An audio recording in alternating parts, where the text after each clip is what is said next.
ನಮಸ್ಕಾರ ಎಲ್ಲರಿಗೂ.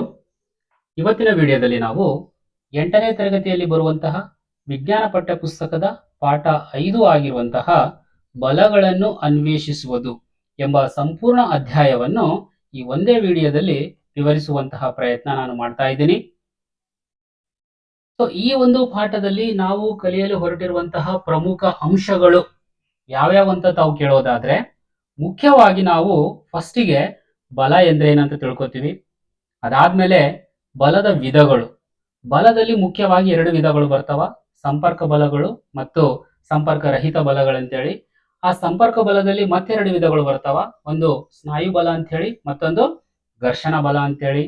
ಅದೇ ರೀತಿಯಲ್ಲಿ ಸಂಪರ್ಕ ರಹಿತ ಬಲದಲ್ಲಿ 3 ವಿಧಗಳು ಬರ್ತಾವ: ಒಂದು ಕಾಂತೀಯ ಬಲ, ಎರಡನೇದು ಸ್ಥಾಯಿ ವಿದ್ಯುತ್ ಬಲ, ಮೂರನೇದು ಗುರುತ್ವ ಬಲ ಅಂತ ಹೇಳಿ. ಈ ಎಲ್ಲಾ ಬಲಗಳ ಬಗ್ಗೆ ನಾವು ತಿಳ್ಕೊತೀವಿ. ಬಲದ ವಿಧಗಳು ತಿಳ್ಕೊಂಡ ನಂತರದಲ್ಲಿ ನಾವು ತೂಕ ಮತ್ತು ಅದರ ಅಳತೆಯ ಬಗ್ಗೆ ಕೂಡ ನಾವು ತಿಳ್ಕೊತೀವಿ. ತೂಕ ಅಂದ್ರೆ ಏನು, ದ್ರವ್ಯರಾಶಿ ಅಂದ್ರೆ ಏನು, ತೂಕವನ್ನು ಹೇಗೆ ಅಳೆಯುತ್ತಾರೆ ಅದರ ಬಗ್ಗೆ ತಿಳ್ಕೊತೀವಿ. ಮತ್ತು ಕೊನೆಯ ಕಾನ್ಸೆಪ್ಟ್ ಆಗಿರುವಂತಹ ತೇಲುವುದು ಅಥವಾ ಮೇಲ್ಮುಖ ಒತ್ತಡ ಅಥವಾ ತೇಲು ಬಲ ಅಂತ ಹೇಳಿ ನಾವು ಕರೆಯುತ್ತೇವಲ್ಲ, ಅದ್ರ ಬಗ್ಗೆ ಕೂಡ ತಿಳ್ಕೊತೀವಿ. ಜೊತೆಯಲ್ಲಿ ಆರ್ಕಿಮಿಡೀಸ್ ತತ್ವ ಏನು ಹೇಳುತ್ತೆ ಅನ್ನೋದನ್ನು ಕೂಡ ಸಂಪೂರ್ಣವಾಗಿ ಒಂದೇ ವಿಡಿಯೋದಲ್ಲಿ ಈ ಎಲ್ಲಾ ವಿಷಯಗಳನ್ನು ನಾನು ನಿಮ್ ಜೊತೆ ಚರ್ಚೆ ಮಾಡುವಂತಹ ಪ್ರಯತ್ನ ಪಡುತ್ತೇನೆ. ಪಾಠದ ಆರಂಭದಲ್ಲಿಯೇ ಪಠ್ಯಪುಸ್ತಕದಲ್ಲಿ ನಿಮಗೆ ಒಂದು ಚಟುವಟಿಕೆ ಕೊಟ್ಟಿದ್ದಾರೆ. ಏನದು? ಸೋನಾಲಿ ಮತ್ತು ರಾಗಿಣಿಯ ಸೈಕಲ್ ಸವಾರಿಯ ಒಂದು ಚಿತ್ರ ನಿಮಗೆ ಕಾಣಿಸುತ್ತದೆ. ಪಾಠದ ಆರಂಭದಲ್ಲಿಯೇ ಅವರ ಒಂದು ಸೈಕಲ್ ಸವಾರಿಯ ಆಧಾರದ ಮೇಲೆ ಕೆಲವೊಂದು ಅಲ್ಲಿ ನಿಮಗೆ ಪ್ರಶ್ನೆಗಳನ್ನು ಕೂಡ ನಿಮಗೆ ಕೇಳಿದ್ದಾರೆ. ನಾನು ಈ ಕಾನ್ಸೆಪ್ಟ್ ಅನ್ನು ಕೊನೆಯಲ್ಲಿ ನಾನು ನಿಮ್ಗೆ ಇಟ್ಟಿದ್ದೇನೆ. ಇದರ ಬಗ್ಗೆ ನಾನೀಗ ಡಿಸ್ಕಸ್ ಮಾಡೋದಿಲ್ಲ. ಮೊದಲು ಸಂಪೂರ್ಣವಾಗಿ ಪಾಠವನ್ನು ನಾನು ನಿಮ್ ಜೊತೆ ಚರ್ಚೆ ಮಾಡಿ ಈ ಒಂದು ಸೈಕಲ್ ಸವಾರಿಯ ಉದಾಹರಣೆಯಾಗಿ ಇಟ್ಟುಕೊಂಡು ನಾನು ನಿಮ್ಗೆ ಕೆಲವೊಂದು ಪ್ರಶ್ನೆಗಳನ್ನು ಕೇಳುತ್ತೇನೆ ಕೊನೆಯಲ್ಲಿ. ಅದಕ್ಕೆ ನೋಡೋಣ ನೀವು ಯಾವ ರೀತಿಯಲ್ಲಿ ಉತ್ತರಗಳನ್ನು ಕೊಡ್ತೀರಂತ ಹೇಳಿ. ಈಗ ನಾವು ನೇರವಾಗಿ ಪಾಠಕ್ಕೆ ಬರೋಣ. ಪಾಠ ಸ್ಟಾರ್ಟ್ ಆಗುವುದೇ ಫಸ್ಟ್ ನಮಗೆ ಬಲದ ಒಂದು ವ್ಯಾಖ್ಯೆಯೊಂದಿಗೆ. ಫಸ್ಟ್ ನಾವು ಈಗ ಬಲ ಎಂದರೇನಂತ ತಿಳ್ಕೊಳ್ಳೋಣ, ಆಮೇಲೆ ಬಲದ ವಿಧಗಳ ಬಗ್ಗೆ ನೋಡ್ತಾ ಹೋಗೋಣ. ಈ ಬಲ ಎಂದರೇನು ಅಂತ ತಿಳ್ಕೊಳ್ಳೋದಿಕ್ಕೆ ಕೂಡ ನಿಮ್ಗೊಂದು ಚಟುವಟಿಕೆ ಕೊಟ್ಟಿದ್ದಾರೆ ಪಠ್ಯಪುಸ್ತಕದಲ್ಲಿ. ಏನ್ ಮಾಡ್ಬೇಕು ನೀವು? ಈ ತರ ಒಂದು ದೊಡ್ಡದಾದಂತಹ ಒಂದು ಪೆಟ್ಟಿಗೆ, ಅದು ಯಾವುದಾದ್ರೂ ಲೋಹದಾಗಿರ್ಬೋದು, ಪ್ಲಾಸ್ಟಿಕ್ದಾಗಿರ್ಬೋದು, ಅಥವಾ ಒಂದು ಕಾಗದ ಅಥವಾ ರಟ್ಟಿನಿಂದ ಮಾಡಿರುವಂತಹ ಪೆಟ್ಟಿಗೆಯನ್ನು ತೆಗೆದುಕೊಂಡು ತಾವು ಏನ್ ಮಾಡ್ಬೇಕಪ್ಪ ಅಂದ್ರೆ ಆ ಪೆಟ್ಟಿಗೆಯನ್ನು ತಳ್ಳುವುದಕ್ಕೆ, ಎಳೆಯುವುದಕ್ಕೆ, ಎತ್ತುವುದಕ್ಕೆ ಪ್ರಯತ್ನ ಪಡಬೇಕು. ಅದಕ್ಕೆ ಸಂಬಂಧಪಟ್ಟ ಹಾಗೆ ಇಲ್ಲಿ ಒಂದು ಸಣ್ಣದಾದಂತಹ ವಿಡಿಯೋ ಕೂಡ ಇರುತ್ತದೆ, ತಾವು ನೋಡಬಹುದು. ಈ ರೀತಿಯಲ್ಲಿ ಪೆಟ್ಟಿಗೆಯನ್ನು ತಳ್ಳುವುದಕ್ಕೆ, ಎಳೆಯುವುದಕ್ಕೆ ಮತ್ತು ಎತ್ತೋದಿಕ್ಕೆ ತಾವು ಪ್ರಯತ್ನ ಪಡ್ಬೇಕ್ರಿ. ಏನಾಗ್ತಾ ಇದೆ? ತಳ್ಳಿದಾಗ ಏನಾಗ್ತದ್ರಿ? ಪೆಟ್ಟಿಗೆ ಸ್ವಲ್ಪ ಮುಂದಕ್ಕೆ ಹೋಗುತ್ತದೆ. ಎಳೆದಾಗ ಏನಾಗ್ತದ್ರಿ? ಆ ಪೆಟ್ಟಿಗೆ ನಿಮ್ ಕಡೆ ಬರುತ್ತದೆ. ಹೌದಾ? ಎತ್ತುಕೊಂಡಾಗ ಏನಾಗುತ್ತದೆ? ಪೆಟ್ಟಿಗೆ ಸ್ವಲ್ಪ ಮೇಲಕ್ಕೆ ಬರುತ್ತದೆ. ಈ ರೀತಿಯಲ್ಲಿ ನಾವು ಪೆಟ್ಟಿಗೆಯನ್ನು ಸರಿಸಲು ಯಾವುದೇ ವಿಧಾನವನ್ನು ಬಳಸಿದರೂ ಅದರ ಮೇಲೆ ನಾವು ಏನ್ ಮಾಡ್ಲೇಬೇಕಾಗ್ತದ್ರಿ? ಒಂದು ಇಂಪಾರ್ಟೆಂಟ್, ತಳ್ಳಬೇಕು ಇಲ್ಲ ಎಳಿಬೇಕು. ಇಲ್ಲಿ ಎತ್ತುಕೊಳ್ಳುವುದು ಕೂಡ ಎಳೆಯೋದಂಗೆ, ನಾವು ಎಳ್ಕೊಂಡಂಗೆ ಆಗುತ್ತದೆ. ರೈಟ್? ಈ ವಿಧಾನಗಳನ್ನು ನಾವು ಪ್ರಯೋಗಿಸಬೇಕಾಗುತ್ತದೆ. ಅಂದ್ರೆ ಅರ್ಥ ಆಗ್ತಾ ಇದೆ ಅಂತ ಹೇಳಿ ನಾನು ಅನ್ಕೋತಾ ಇದ್ದೀನಿ. ಯಾವುದೇ ವಸ್ತು ಇರ್ಲಿರಿ, ಓಕೆ, ಅದನ್ನು ನಾವು ತಳ್ಳುವಿಕೆ ಅಥವಾ ಎಳೆಯುವಿಕೆ ಮಾಡಿದಾಗ ಅದನ್ನೇ ನಾವು ಬಲ ಅಂತೇಳಿ ನಾವು ಕರೆಯುತ್ತೇವೆ. ಯಾವುದೇ ಒಂದು ವಸ್ತುವಿನ ಸ್ಥಾನದಲ್ಲಿ ಬದಲಾವಣೆ ಮಾಡಬೇಕು ಅಥವಾ ಏನಾದರೂ ನಾವು ಅದರ ಮೇಲೆ ಪರಿಣಾಮಗಳನ್ನು ತೋರಿಸಬೇಕು ಅಂದಾಗ ನಾವು ಏನ್ ಮಾಡಬೇಕಾಗುತ್ತದೆ? ಒಂದು ಅದನ್ನು ತಳ್ಳಬೇಕಾಗುತ್ತದೆ, ಇಲ್ಲ ಎಳಿಬೇಕಾಗ್ತದೆ. ಹೀಗೆ ವಸ್ತುಗಳ ಮೇಲೆ ಪ್ರಯೋಗಿಸುವ ತಳ್ಳುವಿಕೆ ಅಥವಾ ಎಳೆಯುವಿಕೆಯನ್ನೇ ವಿಜ್ಞಾನದಲ್ಲಿ ಸಾಮಾನ್ಯವಾಗಿ ಬಲ ಅಂತ ಹೇಳಿ ನಾವು ಕರೆಯುತ್ತೇವೆ. ತಳ್ಳುವುದು ಅಥವಾ ಎಳೆಯುವುದೇ ಬಲ, ನೆನ್ಪಿಟ್ಕೋಬೇಕ್ರಿ. ಸಾಮಾನ್ಯವಾಗಿ ಹೇಳೋದಾದ್ರೆ ಸಂಪೂರ್ಣವಾದಂತಹ ಡೆಫಿನಿಷನ್ ಕೂಡ ನಾವು ನೋಡೋಣ ಆಮೇಲೆ. ಈಗ ನೆಕ್ಸ್ಟ್ ಕಾನ್ಸೆಪ್ಟಿಗೆ ನಾವು ಬಂದ್ಬಿಟ್ಟು, ಕಾಯಗಳ ಮೇಲೆ ಬಲವನ್ನು ಪ್ರಯೋಗಿಸಿದಾಗ ಅದು ಏನು ಮಾಡಬಲ್ಲದು ಅಂದ್ರೆ, ಈಗ ನಾವು ಯಾವುದೇ ವಸ್ತು, ಕಾಯ ಅಂದ್ರೆ ಏನ್ರಿ? ಇಲ್ಲಿ ವಸ್ತು, ಯಾವುದಾದರೂ ವಸ್ತುಗಳ ಮೇಲೆ ನಾವು ಬಲವನ್ನು ಪ್ರಯೋಗಿಸಿದಾಗ ಆ ವಸ್ತುವಿನಲ್ಲಿ ಏನೆಲ್ಲ ಬದಲಾವಣೆಗಳು ಆಗಬಹುದು ಅನ್ನುವಂತಹ ಒಂದು ಪ್ರಶ್ನೆಗೆ ಇಲ್ಲಿ ನಾವು ಕೆಲವೊಂದು ಚಟುವಟಿಕೆಗಳ ಮೂಲಕ ಉತ್ತರವನ್ನು ತಿಳಿಯುವಂತಹ ಪ್ರಯತ್ನ ಮಾಡೋಣ. ಫಸ್ಟ್ ಏನಿದೆ ಒಂದು ಕ್ರಿಯೆ ಅಥವಾ ಚಟುವಟಿಕೆ ನೋಡ್ರಿ. ಚಲಿಸುತ್ತಿರುವಂತಹ ನಿಮ್ಮ ಬೈಸಿಕಲ್ ಅನ್ನು, ಸೈಕಲ್ ಇರುತ್ತದೆ, ಅದು ಚಲಿಸ್ತಾ ಇರ್ತೀರಿ ನೀವು. ನಿಲ್ಲಿಸಲು ಏನ್ ಮಾಡ್ತಾನೆ ನಿಮ್ಮ ಸ್ನೇಹಿತ, ಹಿಂಬದಿಯಿಂದ ಅದನ್ನು ಹಿಂಗ್ ಹಿಡ್ಕೋತಾನ್ರಿ. ಹಿಂದ್ಗಡೆಯಿಂದ ಹಿಂದ್ಗಡೆಯಿಂದ ಹಿಡ್ಕೊಂಡು ಅದನ್ನ ಏನ್ ಮಾಡ್ತಾನೆ, ತನ್ನ ಕಡೆಗೆ ಎಳಿತಾನ. ಎಳೆದಾಗ ಏನಾಗುತ್ತದೆ ನೋಡಿ, ಎಳೆಯೋದಂದ್ರೆ ಏನಿಲ್ಲಿ ಬಲ ಪ್ರಯೋಗ ಮಾಡೋದು. ಸೊ ಬಲ ಪ್ರಯೋಗ ಮಾಡಿದಾಗ ಅಲ್ಲಿ ಏನು ಪರಿಣಾಮಗಳು ಆಗ್ತಾವಂತೆ ನಾವು ಈಗ ತಿಳ್ಕೊಳಕತ್ತೀವಿ. ಏನಾಗುತ್ತದೆ, ನಿಮ್ ಸೈಕಲ್ ನ ಸ್ಪೀಡ್ ಏನಾಗ್ತದ್ರಿ, ಸೈಕಲ್ ನ ಸ್ಪೀಡ್ ಅಥವಾ ಜವ ಏನಾಗ್ತದ್ರಿ, ನಿಂತ್ ಹೋಗ್ಬಹುದು ಅಥವಾ ಕಡಿಮೆ ಆಗ್ಬಹುದು.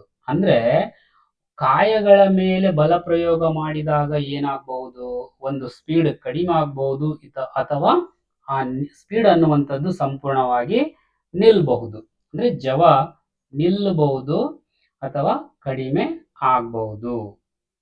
ಇನ್ನು ಎರಡನೇದು, ಚಲಿಸುತ್ತಿರುವ ಚೆಂಡನ್ನು ಬ್ಯಾಟ್ ನಿಂದ ಹೊಡೆಯುವುದು. ಇಲ್ಲಿ ನೀವು ನೋಡ್ತಾ ಇರಬಹುದು ಅದನ್ನು. ಸೊ ಏನಾಗುತ್ತದ್ರಿ, ಬ್ಯಾಟ್ ನಿಂದ ಹೊಡೆಯೋದಂದ್ರೆ ಏನ್ರಿ, ಅದನ್ನ ನಾವು ತಳ್ತಾ ಇದೀವಿ, ಬ್ಯಾಟ್ ನಿಂದ ತಳ್ತಾ ಇದೀವಿ. ಸೊ ಹೀಗೆ ನಾವು ಆ ಬಾಲ್ ಎನ್ನುವಂತಹ ಒಂದು ಕಾಯದ ಮೇಲೆ ನಮ್ಮ ಬ್ಯಾಟ್ ಸಹಾಯದಿಂದ ತಳ್ಳಿದಾಗ ಏನಾಗ್ತಾ ಇದೆ, ಆ ಚಲಿಸುತ್ತಿರುವ ಚೆಂಡಿನ ದಿಕ್ಕು ಕೂಡ ಬದಲಾಗ್ತದೆ. ಹೌದಿಲ್ಲ? ಮೊದಲು ಬಾಲ್ ನೋಡ್ರಿ ಯಾವ ಕಡೆ ಬರ್ತಾ ಇತ್ತು, ಈ ಕಡೆ ಬ್ಯಾಟ್ಸ್ಮನ್ ಕಡೆಗೆ ಬರ್ತಾ ಇತ್ತು. ಬ್ಯಾಟ್ಸ್ಮನ್ ಏನ್ ಮಾಡಿದ, ಅದನ್ನು ಹೊಡೆದಾಗ ತಳ್ಳಿದಾಗ ಅದು ಬೇರೆ ದಿಕ್ಕಿನಲ್ಲಿ ಹೋಯ್ತು. ಸೊ ಈ ತರ ನಾವು ಕಾಯಗಳ ಮೇಲೆ ಬಲ ಪ್ರಯೋಗ ಮಾಡಿದಾಗ ಅಲ್ಲಿ ದಿಕ್ಕು ಕೂಡ ಬದಲಾವಣೆ ಆಗುತ್ತದೆ. ಫಸ್ಟ್ ಏನ್ ತಿಳ್ಕೊಳ್ಳಿ, ನಾವು ಕಾಯಗಳ ಮೇಲೆ ಬಲ ಪ್ರಯೋಗ ಮಾಡಿದಾಗ ಜವ ಚೇಂಜ್ ಆಗುತ್ತೆ. ಓಕೆ, ಮತ್ತೊಂದೇನಾಗ ಚೇಂಜ್ ಮಾಡಬಹುದು, ದಿಕ್ಕು ಚೇಂಜ್ ಆಗುತ್ತದೆ. ಸೊ ನೆಕ್ಸ್ಟ್ ನಾವು ಮೂರನೇ ಚಟುವಟಿಕೆ ನೋಡ್ರಿ. ಈ ತರ ಗಾಳಿ ತುಂಬಿರುವಂತಹ ಒಂದು ಬಲೂನ್ ಅನ್ನು ತಳ್ಳಿದಾಗ ಎಸ್ ಏನಾಗ್ತಾ ಇದೆ ನೋಡ್ರಿ, ನೀವು ಆ ಬಲೂನಿನ ಆಕಾರದಲ್ಲಿ ಬದಲಾವಣೆ ಆಯ್ತು ನೋಡ್ರಿ. ಮೊದಲು ಬಲೂನ್ ಯಾವ ಆಕಾರದಾಗಿತ್ತು, ಈಗ ಅದು ಒಡೆದೋಗಿ ಯಾವ ಆಕಾರಕ್ಕೆ ಬಂತು ನೋಡ್ರಿ. ಸೊ ಅಂದ್ರೆ ನಾವು ಬಲ ಪ್ರಯೋಗ ಮಾಡಿದಾಗ ವಸ್ತುಗಳಲ್ಲಿ ಅಂದ್ರೆ ಕಾಯಗಳಲ್ಲಿ ಆಕಾರ ಕೂಡ ಚೇಂಜ್ ಆಗುತ್ತದೆ ನೋಡ್ರಿ. ಒಂದು ಬಲ ಪ್ರಯೋಗದಿಂದ ಏನೆಲ್ಲ ಬದಲಾವಣೆ ಆಗ್ತಾ ಇದೆ, ಜವ ಬದಲಾವಣೆ ಆಗ್ತಾ ಇದೆ, ದಿಕ್ಕು ಬದಲಾವಣೆ ಆಗ್ತಾ ಇದೆ, ಆಕಾರ ಬದಲಾವಣೆ ಆಗ್ತಾ ಇದೆ. ಅದೇ ರೀತಿಯಲ್ಲಿ ಇನ್ನೊಂದು ಚಟುವಟಿಕೆ ಇದೆ, ಡ್ರಾಯರ್ ಅನ್ನು ಹೊರಗೆಳೆಯುವುದು. ಸೊ ಇದನ್ನು ಡ್ರಾಯರ್ ಅಂತ ಹೇಳಿ ಕರಿತೀವಿ. ಅದನ್ನು ಹೊರಗೆಳೆದಾಗ ಎಳೆಯುವುದು. ಸೊ ಎಳೆಯುವುದು ಅಥವಾ ತಳ್ಳುವುದು ಇವೆರಡು ಕೂಡ ಬಲನೇ. ಸೊ ಎಳೆದಾಗ ಅಂದ್ರೆ ಬಲ ಪ್ರಯೋಗ ಮಾಡಿದಾಗ ಏನಾಯ್ತು, ಅದರ ಸ್ಥಾನದಲ್ಲಿ ಬದಲಾವಣೆ ಆಯ್ತು. ಮೊದಲು ಡ್ರಾಯರ್ ಒಳಗಡೆ ಇತ್ತು, ಈಗ ಡ್ರಾಯರ್ ಹೊರಗೆ ಬಂತು. ಸೊ ಈ ರೀತಿಯಲ್ಲಿ ಕಾಯಗಳ ಮೇಲೆ ಬಲವನ್ನು ಪ್ರಯೋಗಿಸಿದಾಗ ಅಲ್ಲಿ ಸಾಕಷ್ಟು ಪರಿಣಾಮಗಳು ಉಂಟಾಗುತ್ತವೆ. ಸೊ ಇದು ನಿಮ್ಗೆ ಒಂದು ಪ್ರಶ್ನೆ ಕೂಡ ಬರಬಹುದು ಪರೀಕ್ಷೆಗೆ. ಏನ್ರಿ, ಬಲವು ಕಾಯದ ಮೇಲೆ ಅಥವಾ ವಸ್ತುವಿನ ಮೇಲೆ ಉಂಟು ಮಾಡುವ ಪರಿಣಾಮಗಳು ಏನೇನು ಅಂತ ಕೇಳಬಹುದು. ಸೊ ಸಿಂಪಲ್ ಆಗಿ ನಾವು ಹಿಂದೆ ಈ ಟೇಬಲ್ ನಲ್ಲಿ ಡಿಸ್ಕಸ್ ಮಾಡಿರುವಂತಹ ವಿಷಯಗಳನ್ನೇ ಮತ್ತೊಂದ್ಸಲ ಬರಿಬಹುದು ಕೂಡ. ಇಲ್ಲ ಅಂತಂದ್ರೆ ನೀವು ಮತ್ತೊಂದ್ಸಲ ಈ ಪಾಯಿಂಟ್ಸ್ ಅನ್ನು ಸರಿಯಾಗಿ ನೆನ್ಪಿಟ್ಕೊಂಡು ಬರ್ಕೊಂಡು ಓದಿದ್ರೆ ಕೂಡ ನಡೆಯುತ್ತೆ. ಏನಾದ ಫಸ್ಟ್ ಪಾಯಿಂಟ್ ನೋಡ್ರಿ, ವಸ್ತುವನ್ನು ನಿಚ್ಚಲ ಸ್ಥಿತಿಯಿಂದ ಚಲಿಸುವಂತೆ ಮಾಡುತ್ತದೆ. ನೋಡಲ್ಲಿ ಬಾಲ್ ಏನಾಗಿತ್ತು, ನಿಚ್ಚಲ ಸ್ಥಿತಿಯಲ್ಲಿ ಇತ್ತು. ಸೊ ಬಲ ಪ್ರಯೋಗ ಮಾಡಿ ಅದನ್ನು ಅಥವಾ ಕಾಲಿನಿಂದ ತಳ್ಳಿದಾಗ, ಓಕೆ ತಳ್ಳಿದಂಗ್ರಿ, ಅಲ್ಲಿ ತಳ್ಳೋದಿಕ್ಕೆ ನಾವು ಕಾಲ್ ಬಳಸಬಹುದು, ಕೈ ಬಳಸಬಹುದು, ತಲೆಯಿಂದ ಕೂಡ ತಳ್ಳಬಹುದು, ಆ ಬೆನ್ನಿನಿಂದ ತಳ್ಳಬಹುದು, ಹೊಟ್ಟೆಯಿಂದ ತಳ್ಳಬಹುದು, ಹೆಂಗಾದ್ರೂ ತಳ್ಳಬಹುದು. ಓಕೆ, ಅಲ್ಲಿ ಕಾಲಿನಿಂದ ಅವ್ರು ಏನ್ ಮಾಡ್ತಾ ಇದ್ದಾರೆ, ತಳ್ತಾ ಇದ್ದಾರೆ. ಸೊ ನಿಚ್ಚಲ ಸ್ಥಿತಿಯಂದಿತ್ತು, ನಿಚ್ಚಲ ಸ್ಥಿತಿಯಲ್ಲಿರುವಂತಹ ಕಾಯದ ಮೇಲೆ ಅಲ್ಲಿ ಕಾಲಿನಿಂದ ಅಥವಾ ಬಲ ಪ್ರಯೋಗ ಮಾಡಿದಾಗ ತಳ್ಳಿದಾಗ ಏನಾಯ್ತು, ಅದು ಚಲಿಸುವಂತೆ ಮಾಡಬಹುದು, ಚಲಿಸಿತು. ಸೊ ಈ ರೀತಿಯಲ್ಲಿ ನಾವು ಬಲ ಪ್ರಯೋಗ ಮಾಡಿ ವಸ್ತುಗಳನ್ನು ಚಲಿಸುವಂತೆ ಮಾಡಬಹುದು. ನೆಕ್ಸ್ಟ್ ಏನ್ ಮಾಡಬಹುದು, ವಸ್ತು ಚಲಿಸುತ್ತಿದ್ದರೆ ಅದರ ಜವವನ್ನು ಬದಲಾಯಿಸಬಹುದು. ಎಸ್ ನೋಡ್ರಿ, ಇದು ಒಂದು ಸೈಕಲ್ ಚಲಿಸ್ತಾ ಇದೆ ಈಗ ಆಲ್ರೆಡಿ, ಅದರ ಜವವನ್ನು ಬದಲಾಯಿಸಬಹುದು. ಹೇಗೆ, ಜವವನ್ನು ಹೆಚ್ಚಿಗೆ ಮಾಡ್ಬೇಕಪ್ಪ ಅಂದ್ರೆ ನಾವೇನ್ ಮಾಡ್ಬೇಕಾಗುತ್ತದೆ, ಬಲ ಪ್ರಯೋಗ ಮಾಡಬೇಕಾಗುತ್ತದೆ. ಕಾಲಿನ ಸ್ನಾಯುಗಳ ಸಹಾಯದಿಂದ ನಾವು ಪ್ಯಾಡಲ್ ಅನ್ನು ಜೋರಾಗಿ ನಾವು ತಳ್ಳಿದಾಗ ಏನಾಗುತ್ತದಪ್ಪ ಅಂದ್ರೆ ಸೈಕಲ್ನ ಜವ ಇನ್ನೂ ಹೆಚ್ಚಿಗಾಗುತ್ತದೆ. ಸೊ ಜವವನ್ನು ಕಡಿಮೆ ಕೂಡ ಮಾಡಬಹುದು. ನಾವು ಹೇಗೆ ಕಡಿಮೆ ಮಾಡಬಹುದು, ನಮ್ಮ ಕೈನ ಸ್ನಾಯುಗಳ ಸಹಾಯದಿಂದ ನಾವು ಬ್ರೇಕ್ ಅನ್ನು ಎಳ್ಕೊಂಡಾಗ ಏನಾಗ್ತದ ಅಲ್ಲಿ ಅದರ ಜವ ಕೂಡ ಕಡಿಮೆ ಆಗುತ್ತೆ. ಅಂದ್ರೆ ನಾವು ವಸ್ತುಗಳ ಜವವನ್ನು ಬದಲಾಯಿಸಬಹುದ್ರಿ. ಹೆಚ್ಚಿಗೆ ಮಾಡ್ಬೇಕಂತೇನಿಲ್ಲ, ಕಡಿಮೆ ಕೂಡ ನಾವು ಮಾಡಬಹುದು ಬಲ ಪ್ರಯೋಗದಿಂದ. ಇನ್ನ ಮೂರನೇ ಪರಿಣಾಮ ಏನಾಗ್ತದ ಬಲ ಪ್ರಯೋಗಿಸಿದಾಗ, ವಸ್ತುವಿನ ಚಲನೆಯ ದಿಕ್ಕು ಬದಲಾಯಿಸಬಹುದು. ಈಗಾಗಲೇ ಈ ಲಾಸ್ಟ್ ಆ ಟೇಬಲ್ ನಲ್ಲಿ ನಾವು ನೋಡಿದ್ವಿ ಕೂಡ. ಸೊ ಇಲ್ಲಿ ಬ್ಯಾಟ್ಸ್ಮನ್ ಏನ್ ಮಾಡ್ತಾ ಇದ್ದಾನ್ರಿ, ಆ ಬಾಲಿನ ದಿಕ್ಕನ್ನು ಬದಲಾಯಿಸ್ತಾ ಇದ್ದಾನೆ. ಮೊದಲು ಬಾಲ್ ತನ್ನ ಕಡೆ ಬರ್ತಾ ಇತ್ತು, ಈಗ ಬಾಲ್ ಯಾವ ಕಡೆ ಹೋಗ್ತಾ ಇದೆ, ಬೌಂಡ್ರಿ ಕಡೆಗೆ ಹೋಗ್ತಾ ಇದೆ, 6 ಹೋಗ್ತಾ ಇದೆ. ಆಮೇಲೆ ನೋಡ್ರಿ, ವಸ್ತುವಿನ ಆಕಾರದಲ್ಲಿ ಕೂಡ ನಾವು ಏನ್ ಮಾಡಬಹುದು, ಬಲ ಪ್ರಯೋಗ ಮಾಡಿಕೊಂಡು ಅದರ ಆಕಾರವನ್ನು ಬದಲಾವಣೆ ಮಾಡಬಹುದು. ಸೊ ಇವು ಸಾಮಾನ್ಯವಾಗಿ ನೀವು ನೆನಪಿಟ್ಟುಕೊಳ್ಳಲೇಬೇಕಾಗಿರುವಂತಹ 4 ವಿಷಯಗಳು. ಯಾವಾಗ ಒಂದು ವಸ್ತುವಿನ ಮೇಲೆ ನೀವು ಬಲ ಪ್ರಯೋಗ ಮಾಡ್ತೀರೋ, ಈ ಎಲ್ಲ ಅಥವಾ ಇದಕ್ಕಿಂತ ಇನ್ನ ಹೆಚ್ಚಿನ ಪರಿಣಾಮಗಳು ಅಲ್ಲಿ ನಮಗೆ ಕಂಡು ಬರುತ್ತವೆ. ಸೊ ಈಗ ನೆಕ್ಸ್ಟ್ ವಿಷಯಕ್ಕೆ ಬರೋಣ. ಏನು, ಬಲಗಳು ಈ 2 ಅಥವಾ ಹೆಚ್ಚಿನ ವಸ್ತುಗಳ ನಡುವಿನ ಪರಸ್ಪರ ಕ್ರಿಯೆಯೇ. ಅಂದ್ರೆ ಬಲ ಪ್ರಯೋಗ ಆಗ್ಬೇಕು ಅಂತಂದ್ರೆ ಒಂದೇ ವಸ್ತು ಇದ್ರೆ ಸಾಕ, ಅಥವಾ ಕನಿಷ್ಠ 2 ವಸ್ತುಗಳಾದ್ರೂ ಇರ್ಲೇಬೇಕಾ? ಎಸ್, ಕನಿಷ್ಠ 2 ವಸ್ತುಗಳು ಇರ್ಲೇಬೇಕ್ರಿ. ಒಂದು ವಸ್ತು ನೋಡ್ರಿ, ಇಲ್ಲಿ ಈ ಬಾಕ್ಸ್ ಇದೆ, ಕೇವಲ ಬಾಕ್ಸ್ ಮಾತ್ರ ತನ್ನ ಮೇಲೆ ತಾನೇ ಬಲ ಪ್ರಯೋಗ ಮಾಡ್ಕೊಳಕ್ ಸಾಧ್ಯನಾ? ಇನ್ನೊಂದು ವಸ್ತು ಬೇಕು. 2 ವಸ್ತುಗಳು ಇದ್ರೇನೆ ಅಲ್ಲಿ ಬಲ ಪ್ರಯೋಗ ಆಗುತ್ತದೆ. ಒಂದು ವಸ್ತು ಇನ್ನೊಂದು ವಸ್ತುವನ್ನು ಎಳೆಯೋದು ಅಥವಾ ತಳ್ಳಿದಾಗ್ಲೇನೆ ಅದು ಬಲ ಪ್ರಯೋಗ ಆಗುತ್ತದೆ. ಹಾಗಾಗಿ ನಮಗೆ ಕನಿಷ್ಠ 2 ವಸ್ತುಗಳು ಅಲ್ಲಿ ನಮಗೆ ಬೇಕಾಗುತ್ತದೆ. ಸೊ ಇಲ್ಲಿ ನೋಡ್ರಿ, ಡ್ರಾಯರ್ ಹೊರಗೆ ಎಳಿತಾ ಇದೆ ಅಂದ್ರೆ ಇಲ್ಲಿ ಡ್ರಾಯರ್ ಇದೆ, ಒಂದು ವಸ್ತು ಅಂದ್ರೆ ಇದು ಕಾಯ, ವಸ್ತು ಅಂದ್ರೆ ಇಲ್ಲಿ ಮನುಷ್ಯ. ವಸ್ತು ಅಂದ ಕೂಡಲೇ ನೀವು ಇಲ್ಲಿ ಬೇರೆ ಏನಂತ ತಿಳ್ಕೊಳಕ್ ಹೋಗ್ಬೇಡ್ರಿ. ಇದು ಫಿಸಿಕ್ಸ್ ಇದೆ, ಫಿಸಿಕ್ಸ್ ನಲ್ಲಿ ನಾವು ಎಲ್ಲವನ್ನು ಕಾಯ ಅಥವಾ ವಸ್ತುಗಳಂತ ಹೇಳಿ ಕರಿತಾ ಇರ್ತೀವಿ. ಸೊ ಇಲ್ಲಿ ಒಂದು ಕೈ ಇದೆ, ಇದು ಒಂದು ಟೇಬಲ್ ಇದೆ. ಸೊ 2 ವಸ್ತುಗಳು, ಇಲ್ಲಿ ಒಂದು ಹಗ್ಗ ಮತ್ತು ಇದೊಂದು ಬಾಕ್ಸ್ ಪೆಟ್ಟಿಗೆ ಇದೆ, 2 ವಸ್ತುಗಳು. ಮಿನಿಮಮ್ 2 ವಸ್ತುಗಳು ಇದ್ರೇನೆ ಅಲ್ಲಿ ಬಲ ಪ್ರಯೋಗ ಆಗುತ್ತದೆ. ನೆನ್ಪಿಟ್ಕೋಬೇಕು. ಹಾಗಾದ್ರೆ ಈಗ ನಮಗೆ ಒಂದು ಒಳ್ಳೆ ರೀತಿಯಲ್ಲಿ ಬಲಕ್ಕೆ ಒಂದು ಡೆಫಿನಿಷನ್ ಬೇಕು ಅಂತ ನೀವು ಕೇಳಿದ್ರೆ ಇಲ್ಲಿದೆ ನೋಡ್ರಿ.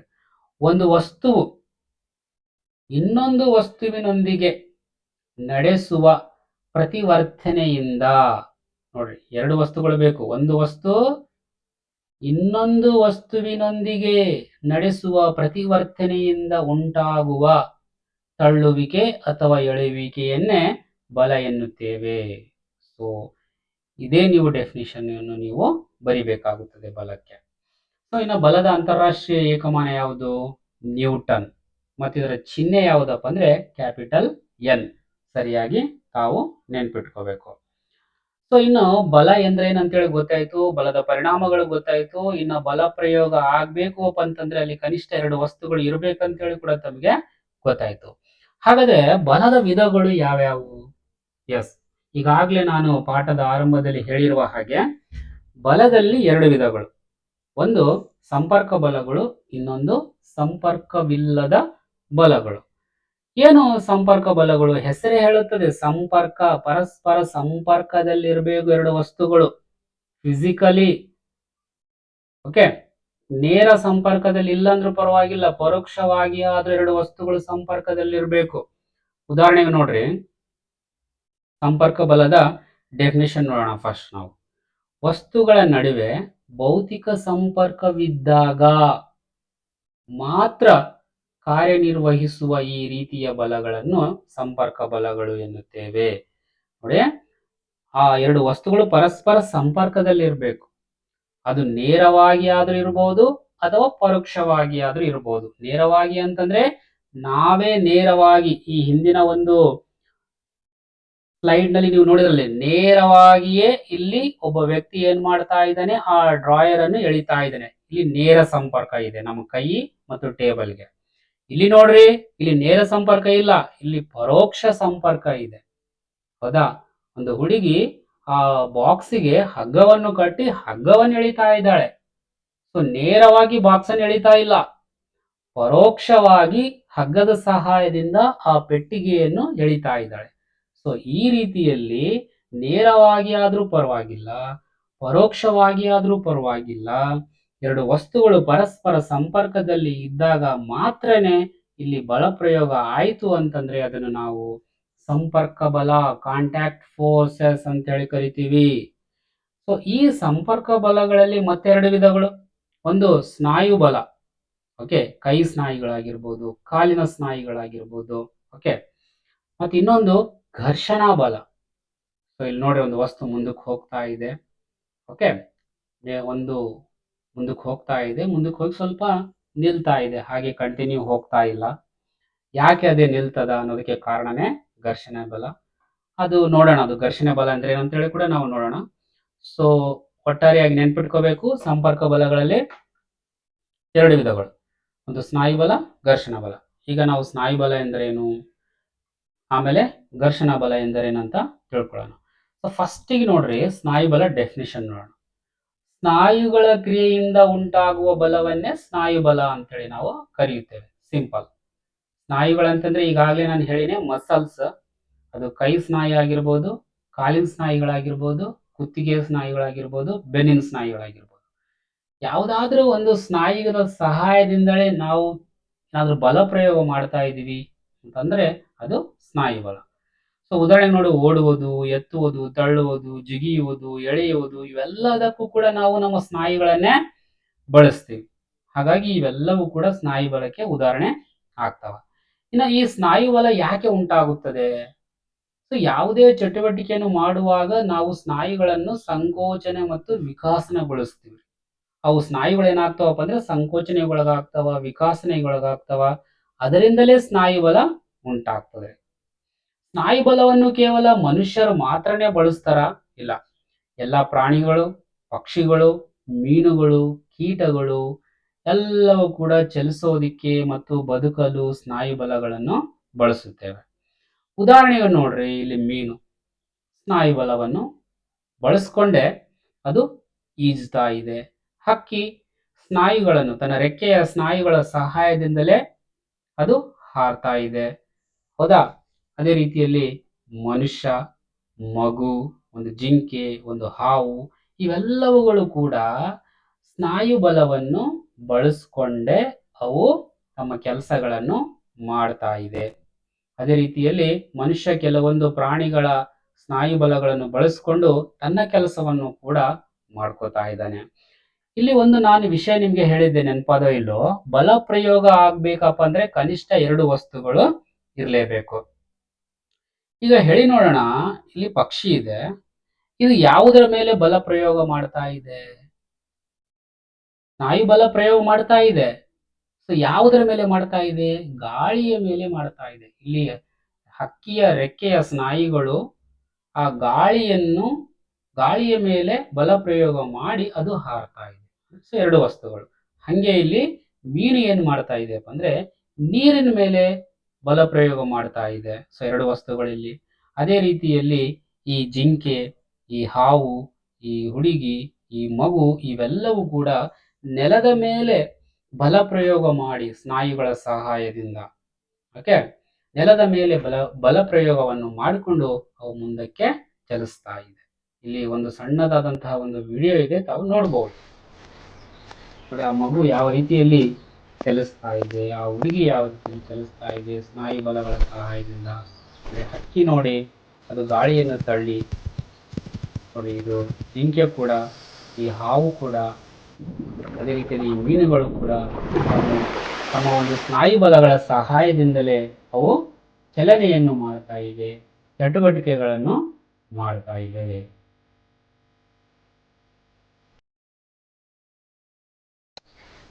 ಈಗ ನಾವು ಸ್ನಾಯು ಬಲ ತಿಳ್ಕೊಂಡಿವಿ. ಈಗ ಘರ್ಷಣಾ ಬಲ ಎಂದರೆ ಅಂತ ನೋಡೋಣ. ನೋಡ್ರಿ, ಘರ್ಷಣೆ ಬಲ ಅಂತಂದ್ರೆ ಸಮತಟ್ಟಾದ ನೆಲದ ಮೇಲೆ ಉರುಳುವ ಚೆಂಡು. ಇಲ್ಲಿ ಚೆಂಡು ಉರುಳ್ತಾ ಇದೆ, ಉರುಳಿ ಉರುಳಿ ಉರುಳಿ ಅದು ಹಂಗೆ ಹೋಗ್ತದೇನೆ, ಅಲ್ಲ ಆ ಕಡೆ ಹೋಗೋದಿಲ್ಲ.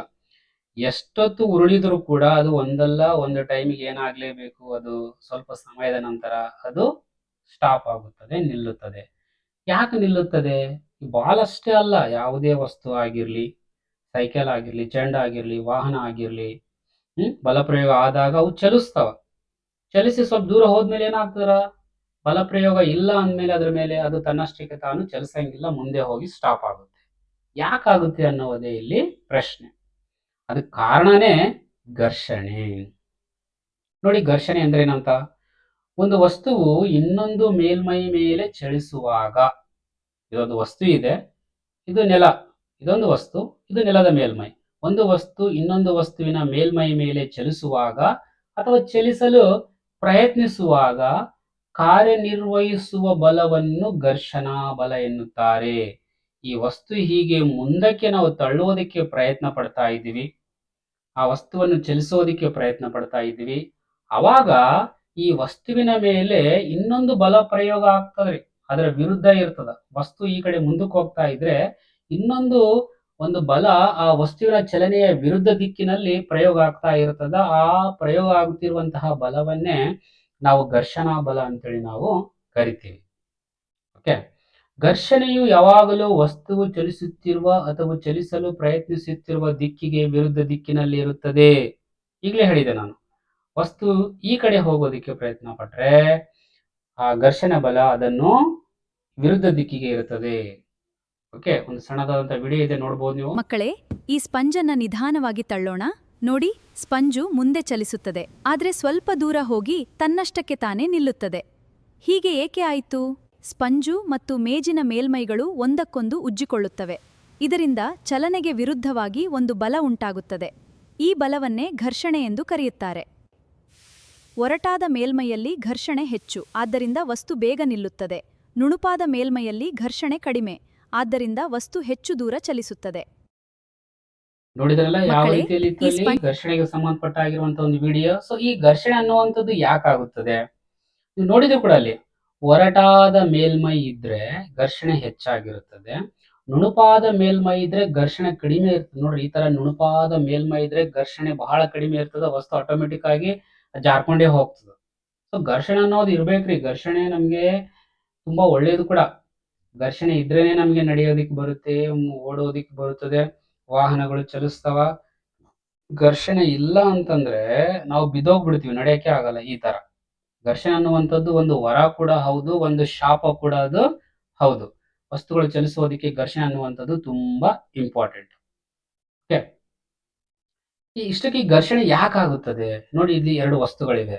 ಇಲ್ಲಿ ಒಂದು ಮೇಲಿನ ವಸ್ತು, ಇನ್ನೊಂದು ಕೆಳಗಿನ ವಸ್ತು. ಒಂದು ವಸ್ತು ಇನ್ನೊಂದು ವಸ್ತುವಿನ ಮೇಲ್ಮೈ ಮೇಲೆ ಚಲಿಸುವಾಗ ನಮ್ಗೆ ವಸ್ತುಗಳು ನುಣುಪಾಗಿ ಕಂಡ್ರೂ ಕೂಡ, ಸಮಾನಾಂತರವಾಗಿ ಕಂಡ್ರೂ ಕೂಡ, ಸೂಕ್ಷ್ಮವಾಗಿ ನಾವು ನೋಡಿದ್ರೆ ಪ್ರತಿಯೊಂದು ವಸ್ತುಗೂ ಕೂಡ ಈ ರೀತಿಯಲ್ಲಿ ಅನಿಯತತೆಗಳನ್ನು ಹೊಂದಿರ್ತದೆ. ಅಂದ್ರೆ ಸ್ಮೂತ್ ಆಗಿ ಇರೋದಿಲ್ಲ ಅವು. ಆ ತರ ಕಂಡ್ರೂ ಕೂಡ ಅದರ ಒಳಗಿನ ರಚನೆಗಳು ಈ ತರ ಇರ್ತವೆ. ಸಂಪರ್ಕದಲ್ಲಿರುವ ಎರಡು ಮೇಲ್ಮೈಗಳಲ್ಲಿ ಅನಿಯತತೆ ಇರುವುದರಿಂದ ಘರ್ಷಣೆ ಉಂಟಾಗುತ್ತದೆ. ನೋಡ್ರಿ, ಒಂದಕ್ಕೊಂದು ಈಸಿಯಾಗಿ ಹೋಗ್ತಾ ಇಲ್ರಿ, ಅದು ಅಡ್ಡಡ್ಡ ಆಗ್ತಾ ಇದೆ, ಮೇಲ್ಮೈಗಳು ಸಮವಾಗಿ ಇಲ್ಲ. ಸೊ ಈ ವಸ್ತುವಿನ ಮುಂದಕ್ಕೆ ಹೋಗೋದಕ್ಕೆ ಟ್ರೈ ಮಾಡ್ತಾ ಇದ್ರೆ ಈ ವಸ್ತುವಿನ ಅನಿಯತತೆಗಳು ಮತ್ತು ಈ ವಸ್ತುವಿನ ಅನಿಯತತೆಗಳು ಪರಸ್ಪರ ಒಂದಕ್ಕೊಂದು ಡಿಕ್ಕಿ ಹೊಡಿತಾ ಇದೆ, ಆಕ್ಸಿಡೆಂಟ್ ಆಗ್ತಾ ಇದೆ, ಘರ್ಷಣೆ ಆಗ್ತಾ ಇದೆ.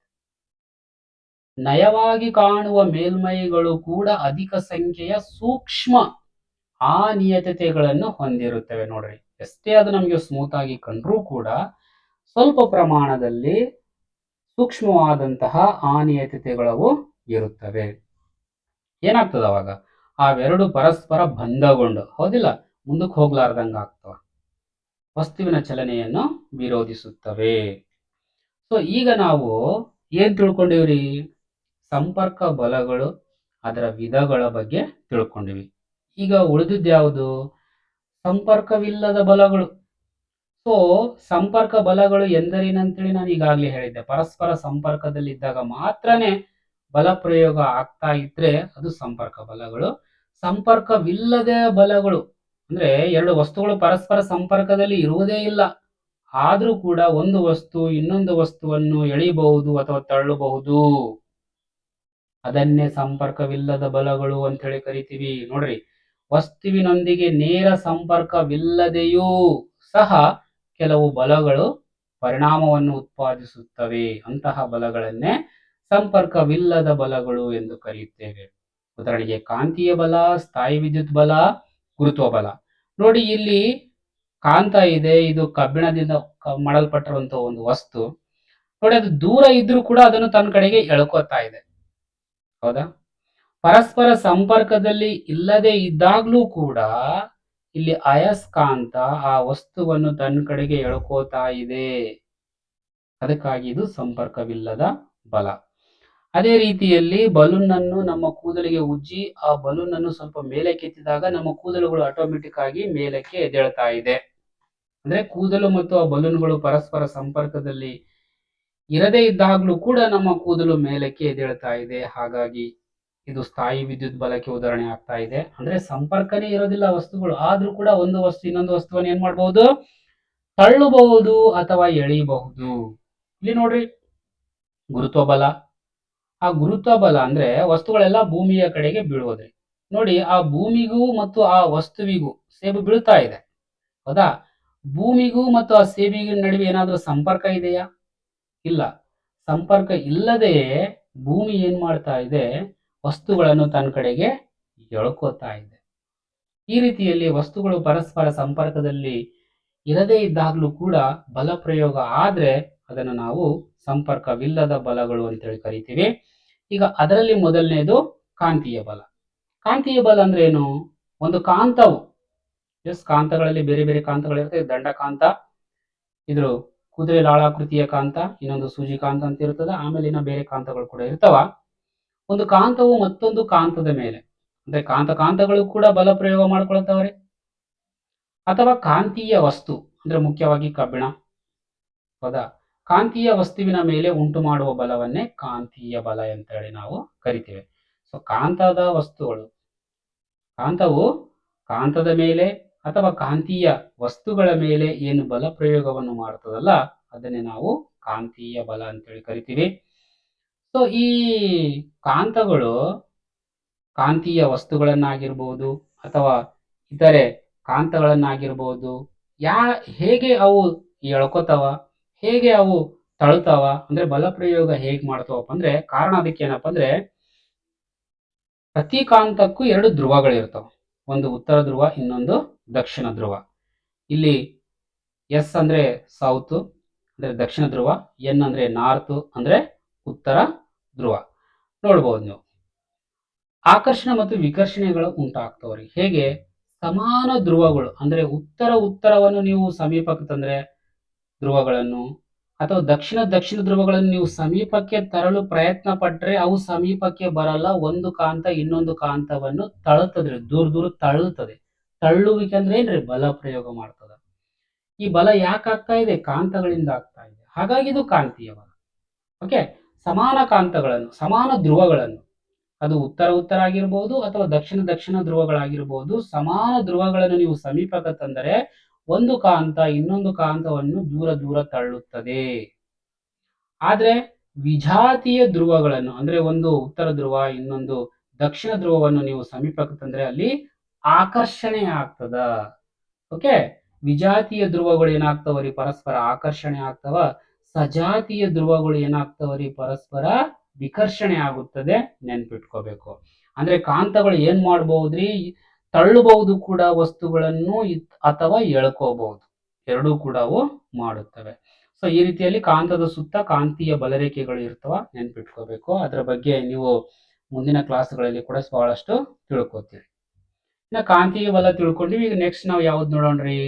ಸ್ಥಾಯಿ ವಿದ್ಯುತ್ ಬಲ ನೋಡೋಣ.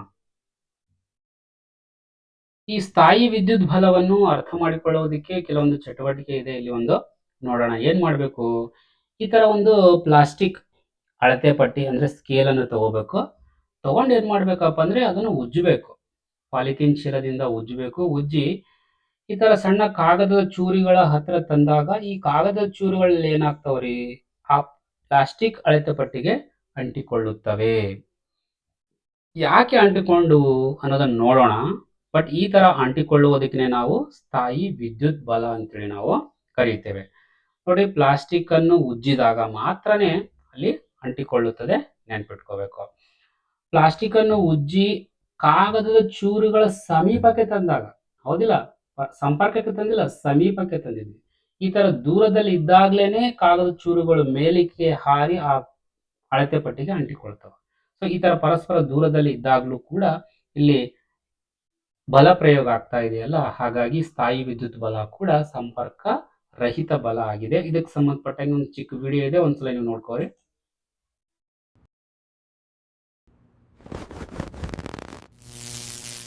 ಅರೆ ಅರೆ ನನ್ನ ಕೂದಲು ಯಾಕೆ ಈ ರೀತಿ ಎದ್ದು ನಿಂತಿದೆ? ಇದು ಸ್ಥಿರ ವಿದ್ಯುತ್ ಬಲ ಗೆಳೆಯ. ವಸ್ತುಗಳನ್ನು ಉಜ್ಜಿದಾಗ ಎಲೆಕ್ಟ್ರಾನ್ಗಳು ಚಲಿಸುತ್ತವೆ. ಮತ್ತೆ ಸ್ಕೇಲ್ ಕೂಡ ಇದೇ ಕೆಲಸ ಮಾಡುತ್ತೆ ನೋಡು.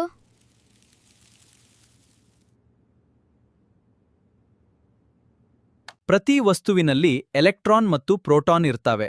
ಉಜ್ಜಿದಾಗ ಎಲೆಕ್ಟ್ರಾನ್ಸ್ಗಳು ಒಂದು ಕಡೆಯಿಂದ ಇನ್ನೊಂದು ಕಡೆಗೆ ಹೋಗ್ತವೆ. ಇದೇ ಚಾರ್ಜ್. ಮಿಂಚು ಕೂಡ ಸ್ಥಿರ ಬಲ ವಿದ್ಯುತ್ನ ದೊಡ್ಡ ರೂಪ. ಬಾಗಿಲು ಮುಟ್ಟಿದಾಗ ಶಾಕ್ ಆಗೋದು ಇದೇ ಕಾರಣ. ಇದೇ ಸ್ಥಿರ ವಿದ್ಯುತ್ ಬಲ.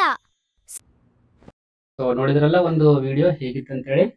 ಸೊ ಈ ರೀತಿಯಲ್ಲಿ ಏನಾಗುತ್ತೆಪ್ಪ ಅಂದ್ರೆ ಸ್ಥಾಯಿ ವಿದ್ಯುತ್ ಬಲ ಉಂಟಾಗುತ್ತದೆ. ಯಾವಾಗ ಉಂಟಾಗುತ್ತದೆ? ಯಾವಾಗ ಒಂದು ವಸ್ತುವನ್ನು ನೀವು ಉಜ್ಜಿದಾಗ ಮಾತ್ರನೇ, ನೆನ್ಪಿಟ್ಕೋಬೇಕು. ಸೊ ಎಲ್ಲಾ ವಸ್ತುಗಳು ಕೂಡ ಉಜ್ಜಿದಾಗ ಅವು ಸ್ಥಾಯಿ ವಿದ್ಯುತ್ ಬಲವನ್ನು ಉಂಟು ಮಾಡ್ತವೇನೋ? ಇಲ್ಲ, ಕೆಲವೊಂದು ವಸ್ತುಗಳು ಮಾತ್ರನೇ ಸ್ಥಾಯಿ ವಿದ್ಯುತ್ ಬಲವನ್ನು ಉಂಟು ಮಾಡುತ್ತವೆ.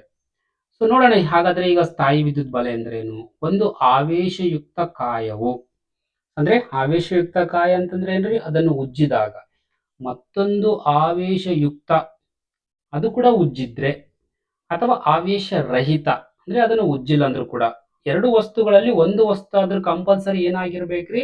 ಉಜ್ಜಿರ್ಬೇಕು, ಆವೇಶಯುಕ್ತ ಆಗಿರ್ಬೇಕು.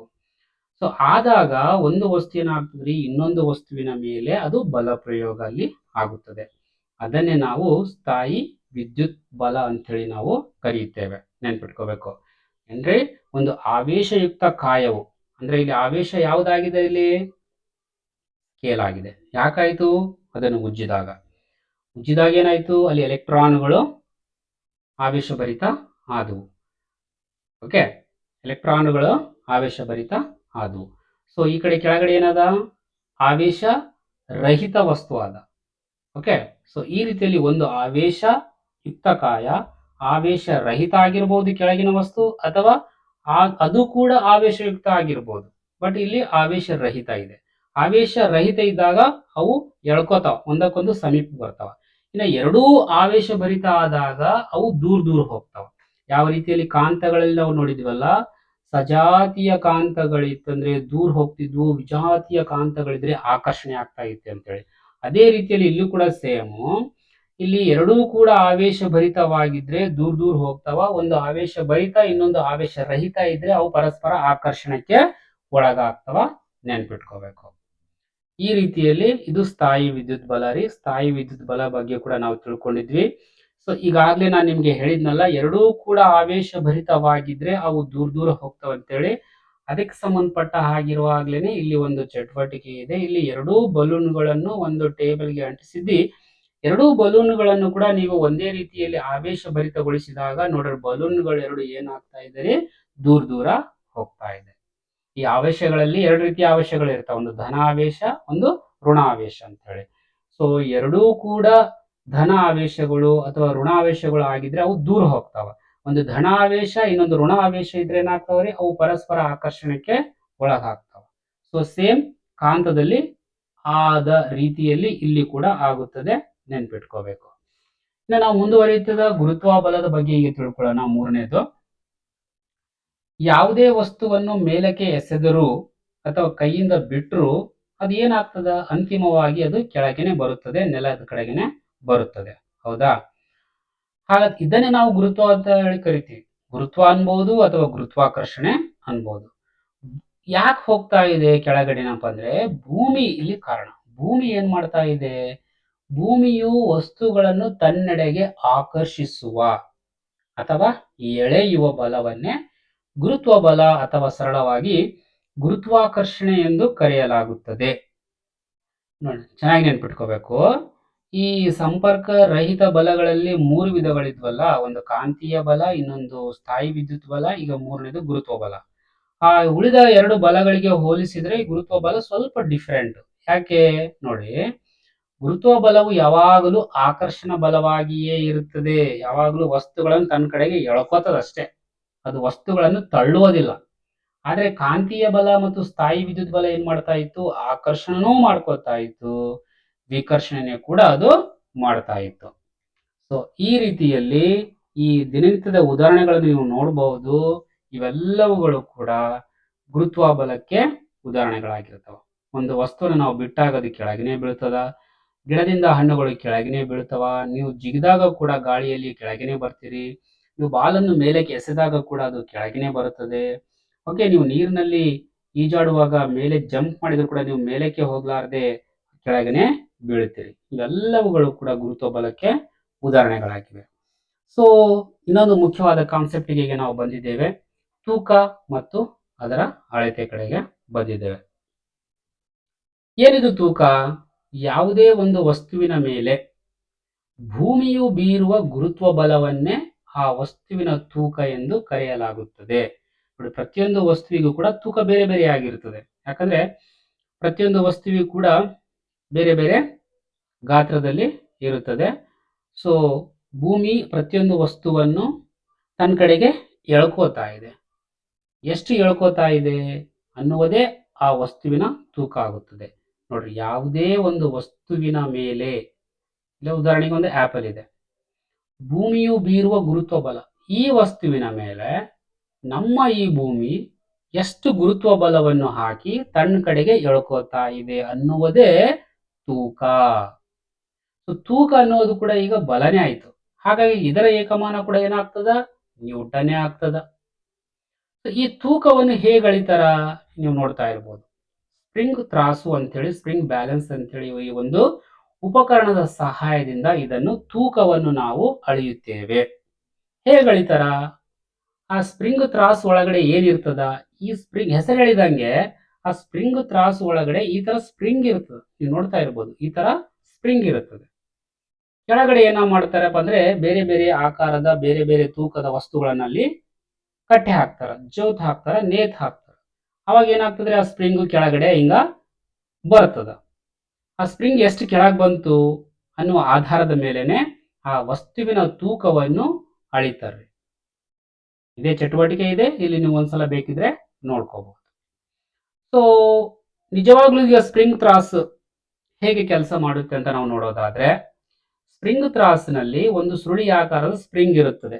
ಈ ತರ ಸ್ಪ್ರಿಂಗ್ಗಳಿರ್ತವೆ. ಈಗಾಗಲೇ ನಾನು ನಿಮಗೆ ಹೇಳಿದ್ದೆ, ವಸ್ತುವನ್ನು ನೇತು ಹಾಕಿದಾಗ ಆ ಸ್ಪ್ರಿಂಗ್ ಏನಾಗ್ತದ್ರಿ, ಕೆಳಗೆ ಬರ್ತದೆ. ರೈಟ್, ಇಲ್ಲಿ ನೇತು ಹಾಕೋದಕ್ಕೆ ಒಂದು ಸಾಧನ ಜೋಡಿಸಿರ್ತಾರೆ, ಆ ತರ ಸೆಟಪ್ ಮಾಡಿರ್ತಾರೆ. ನಾವು ನೇತು ಹಾಕ್ತೀವಿ, ನೇತು ಹಾಕಿದಾಗ ಏನಾಗ್ತದೆ, ಆ ಸ್ಪ್ರಿಂಗ್ ಕೆಳಗೆ ಬರ್ತದೆ. ರೈಟ್, ಉದ್ದ ಆಗ್ತದೆ, ಸ್ಪ್ರಿಂಗ್ ಉದ್ದ ಹೆಚ್ಚಾಗುತ್ತದೆ.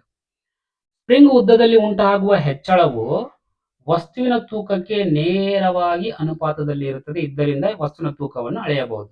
ಆ ಸ್ಪ್ರಿಂಗ್ ಏನಾಗ್ತದ್ರಿ, ಉದ್ದ ಹೆಚ್ಚಾಗಿ ಅಥವಾ ಕೆಳಗೆ ಬಂದು ಆ ಸ್ಪ್ರಿಂಗ್ ಎಲ್ಲಿ ನಿಲ್ತದ, ಆ ಸ್ಪ್ರಿಂಗ್ ನ ಮೇಲ್ಭಾಗದಲ್ಲಿ ಈ ತರ ಒಂದು ಮಾರ್ಕ್ ಇರುತ್ತೆ. ಆ ಸ್ಪ್ರಿಂಗ್ ಕೆಳಗೆ ಬಂದಂಗೆಲ್ಲ ಈ ತರ ರೆಡ್ ಮಾರ್ಕ್ ಕೂಡ ಕೆಳಗೆ ಬರ್ತದೆ. ಕೆಳಗೆ ಬಂದು ಅದು ಎಲ್ಲಿ ನಿಲ್ತದ ಅಲ್ಲಿ ನಾವು ಮಾನಕಗಳಿರ್ತಾವ, ಎಲ್ಲಿ ಯಾವ ನಂಬರ್ ಮೇಲೆ ನಿಲ್ತದೋ, ಯಾವ ಸಂಖ್ಯೆಯ ಮೇಲೆ ನಿಲ್ತದೋ ಆ ಸಂಖ್ಯೆನೇ ಆ ವಸ್ತುವಿನ ತೂಕ ಆಗಿರುತ್ತದೆ. Right, okay. ಇಲ್ಲಿ ಎರಡು ರೀತಿಯ ಮಾನಕಗಳು ಇರ್ತಾವ. ಒಂದ್ ಕಡೆ ನ್ಯೂಟನ್ ನಲ್ಲಿ ಕೂಡ ಕೊಟ್ಟಿರ್ತಾರ ಸಂಖ್ಯೆಗಳನ್ನು, ಇನ್ನೊಂದ್ ಕಡೆ ಸಂಖ್ಯೆಗಳನ್ನು ಗ್ರಾಮ್ ನಲ್ಲಿ ಕೂಡ ಕೊಟ್ಟಿರ್ತಾರೆ. ಓಕೆ, 1 ನ್ಯೂಟನ್ ಅಂದ್ರೆ 100 ಗ್ರಾಮ್ ಅಂದಂಗ, 2 ನ್ಯೂಟನ್ ಅಂತಂದ್ರೆ 200 ಗ್ರಾಮ್ಸ್, ಆ ರೀತಿಯಲ್ಲಿ 10 ನ್ಯೂಟನ್ ಅಂತಂದ್ರೆ ಈಗ 1000 ಗ್ರಾಮ್. ಓಕೆ, ಈ ರೀತಿಯಲ್ಲಿ ನೀವು ಕೊಟ್ಟಿರ್ತಾರೆ, ನೀವು ತಿಳ್ಕೊಬಹುದು. ಇದನ್ನು ಹೇಗೆ ಅಳಿತಾರ ಅಂತ ನಾವು ನೋಡೋದಾದ್ರೆ, ಕನಿಷ್ಠ ಎಷ್ಟು ತೋರಿಸ್ತದೆ ಇದು, ಕನಿಷ್ಠ ಮೌಲ್ಯ ಎಷ್ಟು ತೋರಿಸಬಹುದು. ಸ್ಪ್ರಿಂಗ್ ತ್ರಾಸ್ನಲ್ಲಿ 0 ರಿಂದ 1 n ನಡುವೆ 5 ಭಾಗಗಳು, ಹೌದಿಲ್ಲ? ಇಲ್ಲಿ 0 ರಿಂದ ಸ್ಟಾರ್ಟ್ ಆಗುತ್ತೆ, 0 ದಿಂದ 1 n ನಡುವೆ 5 ಗೆರೆಗಳು ಇರ್ತವೆ, ಮತ್ತೆ 5 ಭಾಗಗಳ ಅವ. ಓಕೆ, ಈಗ ಬರೀ ಒಂದೇ ಭಾಗಕ್ಕೆ, ಈ ಒಂದೇ ಗೆರೆಗೆ ನಿಂತ ಅಂತ ತಿಳ್ಕೊರಿ, ಅವಾಗ ಅದು ಎಷ್ಟು ಎನ್ ಆಗಿರ್ತದ. ಈಗ ಒಂದು ಬಲಿ ಬಂದ್ ನಿಂತ್ರೆ 1 n ಅಂತ ಹೇಳಿ ನಾವು ತೂಕ ಹೇಳಬಹುದು. 1 n ಅಥವಾ 1 ನ್ಯೂಟನ್ ಅಥವಾ 100 ಗ್ರಾಮ್ ಅಂತೇಳಿ ನಾವು ಹೇಳಬಹುದು. ನೀವೇನೋ ಒಂದು ವಸ್ತು ತೂಕ ಹಾಕಿರಿ, ನೇತು ಹಾಕಿರಿ, ಅದು ಒಂದು ಸಂಖ್ಯೆ ಬಲ್ಲಿ ನಿಂತೇ ಇಲ್ಲ, ಕೇವಲ 0 ದಾಟಿ ಕೇವಲ ಒಂದು ಗೆರೆ ಇದೆಯಲ್ಲ ಅಲ್ಲೇ ಬಂದು ನಿಂತಂತ ತಿಳ್ಕೊರಿ. ಅವಾಗ ಅದು ಎಷ್ಟಂತ ಹೇಳ್ತೀರಿ? ಸೊ ಹಾಗಾಗಿ ಆ ಒಂದು ಎನ್ ನಲ್ಲಿ 5 ಭಾಗ ಮಾಡಿವಲ್ಲ, ಡಿವೈಡ್ ಬೈ 5 ಮಾಡಬೇಕಾಗುತ್ತದೆ. ಸೊ ಒಂದೊಂದು ಗೆರೆ ಕೂಡ 0.2 ನ್ಯೂಟನ್ ಆಗಿರುತ್ತದೆ ಅಂತ ಹೇಳಿ ಅರ್ಥ. ಇನ್ನು ಎಚ್ಚರಿಕೆ, ಸ್ಪ್ರಿಂಗ್ ತ್ರಾಸು ಅಳೆಯಬಹುದಾದ ಗರಿಷ್ಠ ತೂಕಕ್ಕಿಂತ ವಸ್ತುಗಳನ್ನು ನೀವು ಹಾಕಬಾರ್ದು. ಹಾಕಿದ್ರೆ ಏನಾಗ್ತದೆ? ಹಾನಿ ಒಳಗಾಗ್ತದೆ. ಫಾರ್ ಎಕ್ಸಾಂಪಲ್ ಇದು 10 ನ್ಯೂಟನ್ ಅಥವಾ 1000 ಗ್ರಾಮ್ಸ್ಗಳನ್ನು ಮಾತ್ರ ಅಳೆಯುವುದ ಸಾಮರ್ಥ್ಯವನ್ನು ಇದು ಹೊಂದಿರ್ತದೆ. ನೀವು ಒಮ್ಮೆಲೆ ಒಂದು 5 ಕೆಜಿ, 5000 ಗ್ರಾಮ್, 5 ಕೆಜಿ ಅಥವಾ 50 ನ್ಯೂಟನ್ ಅಂತಹ ನೀವು ವಸ್ತುಗಳನ್ನು ತಂದಿದ್ದಕ್ಕೆ ನೇತು ಹಾಕಿದ್ರೆ ಏನಾಗುತ್ತೆ? ಇದು ಹಾಳಾಗುತ್ತೆ, ಕೆಟ್ಟೋಗುತ್ತೆ. ಓಕೆ. ಇನ್ನ ತೂಕ ಬೇರೆ, ದ್ರವ್ಯರಾಶಿ ಬೇರೆ. ನಾವು ದೈನಂದಿನ ಭಾಷೆಯಲ್ಲಿ ತೂಕ ಪದವನ್ನು ಬಳಸ್ತಾ ಇರ್ತೀವಿ. ನಮ್ಮ ತೂಕ ಎಷ್ಟದಂತೇಳಿ. ನಮ್ದು ಆಕ್ಚುಲಿ ತೂಕ ಅಂತ ಬಳಸಬಾರ್ದು. ಅಥವಾ ಯಾವುದೇ ಒಂದು ಮಾರ್ಕೆಟಿಗೆ ಹೋದಾಗ ಕೂಡ ನಾವು ತೂಕ ಬಳಸ್ತೀವಿ, ತೂಕ ಅನ್ಬಾರ್ದು. ಅಲ್ಲಿ ಏನನ್ಬೇಕು? ಆಕ್ಚುಲಿ ನಾವು ದ್ರವ್ಯರಾಶಿ ಅನ್ಬೇಕು. ದ್ರವ್ಯರಾಶಿ ಬೇರೆ, ತೂಕ ಬೇರೆ. ಓಕೆ. ಈಗ ತೂಕ ಅಂತಂದ್ರೆ ಏನು? ಈಗಲೇ ಹೇಳಿದೆ, ಒಂದು ವಸ್ತುವನ್ನು ಭೂಮಿಯು ಎಷ್ಟು ಬಲ ಪ್ರಯೋಗ ಮಾಡಿಕೊಂಡು ಎಳಿತಾ ಇರ್ತದೋ ಆ ಬಲನೇ ತೂಕ ಅಂತೇಳಿ ನಾವು ಹೇಳ್ತೀವಿ. ಬಟ್ ದ್ರವ್ಯರಾಶಿ ಬೇರೆ. ದ್ರವ್ಯರಾಶಿಯಲ್ಲಿ ನಾವು ಇಲ್ಲಿ ವೇಯಿಂಗ್ ಮಷಿನ್ಗಳಲ್ಲಿ, ತಕ್ಕಡಿಗಳಲ್ಲಿ ಏನು ತೂಗ್ತೀವಲ್ಲ, ಅದು ಬೇರೆ ಆಗಿರ್ತದೆ. ಓಕೆ. ಆಕ್ಚುಲಿ ನಾವಲ್ಲಿ ದ್ರವ್ಯರಾಶಿ ಅಂತ ಅನ್ಬೇಕು. ಒಂದು ಕೆಜಿ ದ್ರವ್ಯರಾಶಿ ಅಂತ ಹೇಳಬೇಕಾಗುತ್ತದೆ. 1 ಕೆಜಿ ದ್ರವ್ಯರಾಶಿ ಸಕ್ಕರೆ ಕೊಡ್ರಿ, 1 ಕೆಜಿ ದ್ರವ್ಯರಾಶಿ ಟೊಮಾಟೊ ಕೊಡಿ, ಈ ರೀತಿಯಲ್ಲಿ ಹೇಳಬೇಕಾಗುತ್ತದೆ. ಬಟ್ ನಾವೇನು ಹೇಳ್ತೀವಿ? 1 ಕೆಜಿ ತೂಕ ಅಂತೇಳಿ ಹೇಳ್ಬಿಡ್ತೀವಿ. ಅದು ಸ್ವಲ್ಪ ತಪ್ಪಾಗುತ್ತದೆ. ತೂಕ ಅಂದ್ರೆ ಗುರುತ್ವ ಬಲ, ಒಂದು ವಸ್ತುವಿನ ಮೇಲೆ ಉಂಟು ಮಾಡುವಂತಹ, ಭೂಮಿ ಉಂಟು ಮಾಡುವಂತಹ ಗುರುತ್ವ ಬಲ. ಸೊ ಇಲ್ಲಿ ಬೇರೆ ಬೇರೆ ಗ್ರಹಗಳಿಗೆ ಹೋಲಿಸಿದಾಗ ತೂಕ ಚೇಂಜ್ ಆಗಬಹುದು. ಬೇರೆ ಬೇರೆ ಗ್ರಹಗಳಲ್ಲಿ ಗುರುತ್ವಾಕರ್ಷಣೆ ಹೆಚ್ಚು ಕಡಿಮೆ ಇರ್ತದೆ. ಸೊ ಹಾಗಾಗಿ ನೀವು ಚಂದ್ರನ ಮೇಲೆ, ಮಂಗಳ ಗ್ರಹ, ಬುಧ ಗ್ರಹ, ಗುರು ಗ್ರಹದ ಮೇಲೆ ನಮ್ಮ ತೂಕಗಳು ಹೆಚ್ಚು ಆಗ್ಬೋದು, ಕಡಿಮೆ ಆಗ್ಬೋದು. ಫಾರ್ ಎಕ್ಸಾಂಪಲ್ ಭೂಮಿಗಿಂತ ಕಡಿಮೆ ಗುರುತ್ವ ಇತ್ತಂತಂದ್ರೆ ನಮ್ಮ ತೂಕ ಕಡಿಮೆ ಆಗ್ತದೆ. ಭೂಮಿಗಿಂತ ಹೆಚ್ಚಿನ ಗುರುತ್ವ ಇತ್ತಂತಂದ್ರೆ ನಮ್ಮ ತೂಕ ಬಹಳ ಹೆಚ್ಚಿಗೆ ಆಗುತ್ತದೆ. ಅದೇ ದ್ರವ್ಯರಾಶಿ ಎಲ್ಲಿ ಕೂಡ ಚೇಂಜ್ ಆಗಲ್ಲ. ಯಾಕಂದ್ರೆ ಒಂದು ವಸ್ತುವಿನ ಒಳಗಡೆ ಇರುವಂತಹ ಎಲ್ಲ, ಪ್ರತಿಯೊಂದು ವಸ್ತು ಎದರಿಂದ ಆಗಿರ್ತದ್ರಿ? ದ್ರವ್ಯ ಎದರಿಂದ ಆಗಿರ್ತದೆ? ಕಣಗಳಿಂದ ಆಗಿರ್ತದೆ. ಸೊ ಕಣಗಳು ನಾವು ಎಲ್ಲಿಗೆ ಹೋದ್ರೂ ಕೂಡ ನಮ್ಮ ಒಳಗಡೆ ಇರುವಂತಹ ಕಣಗಳು ಚೇಂಜ್ ಆಗಲ್ಲ.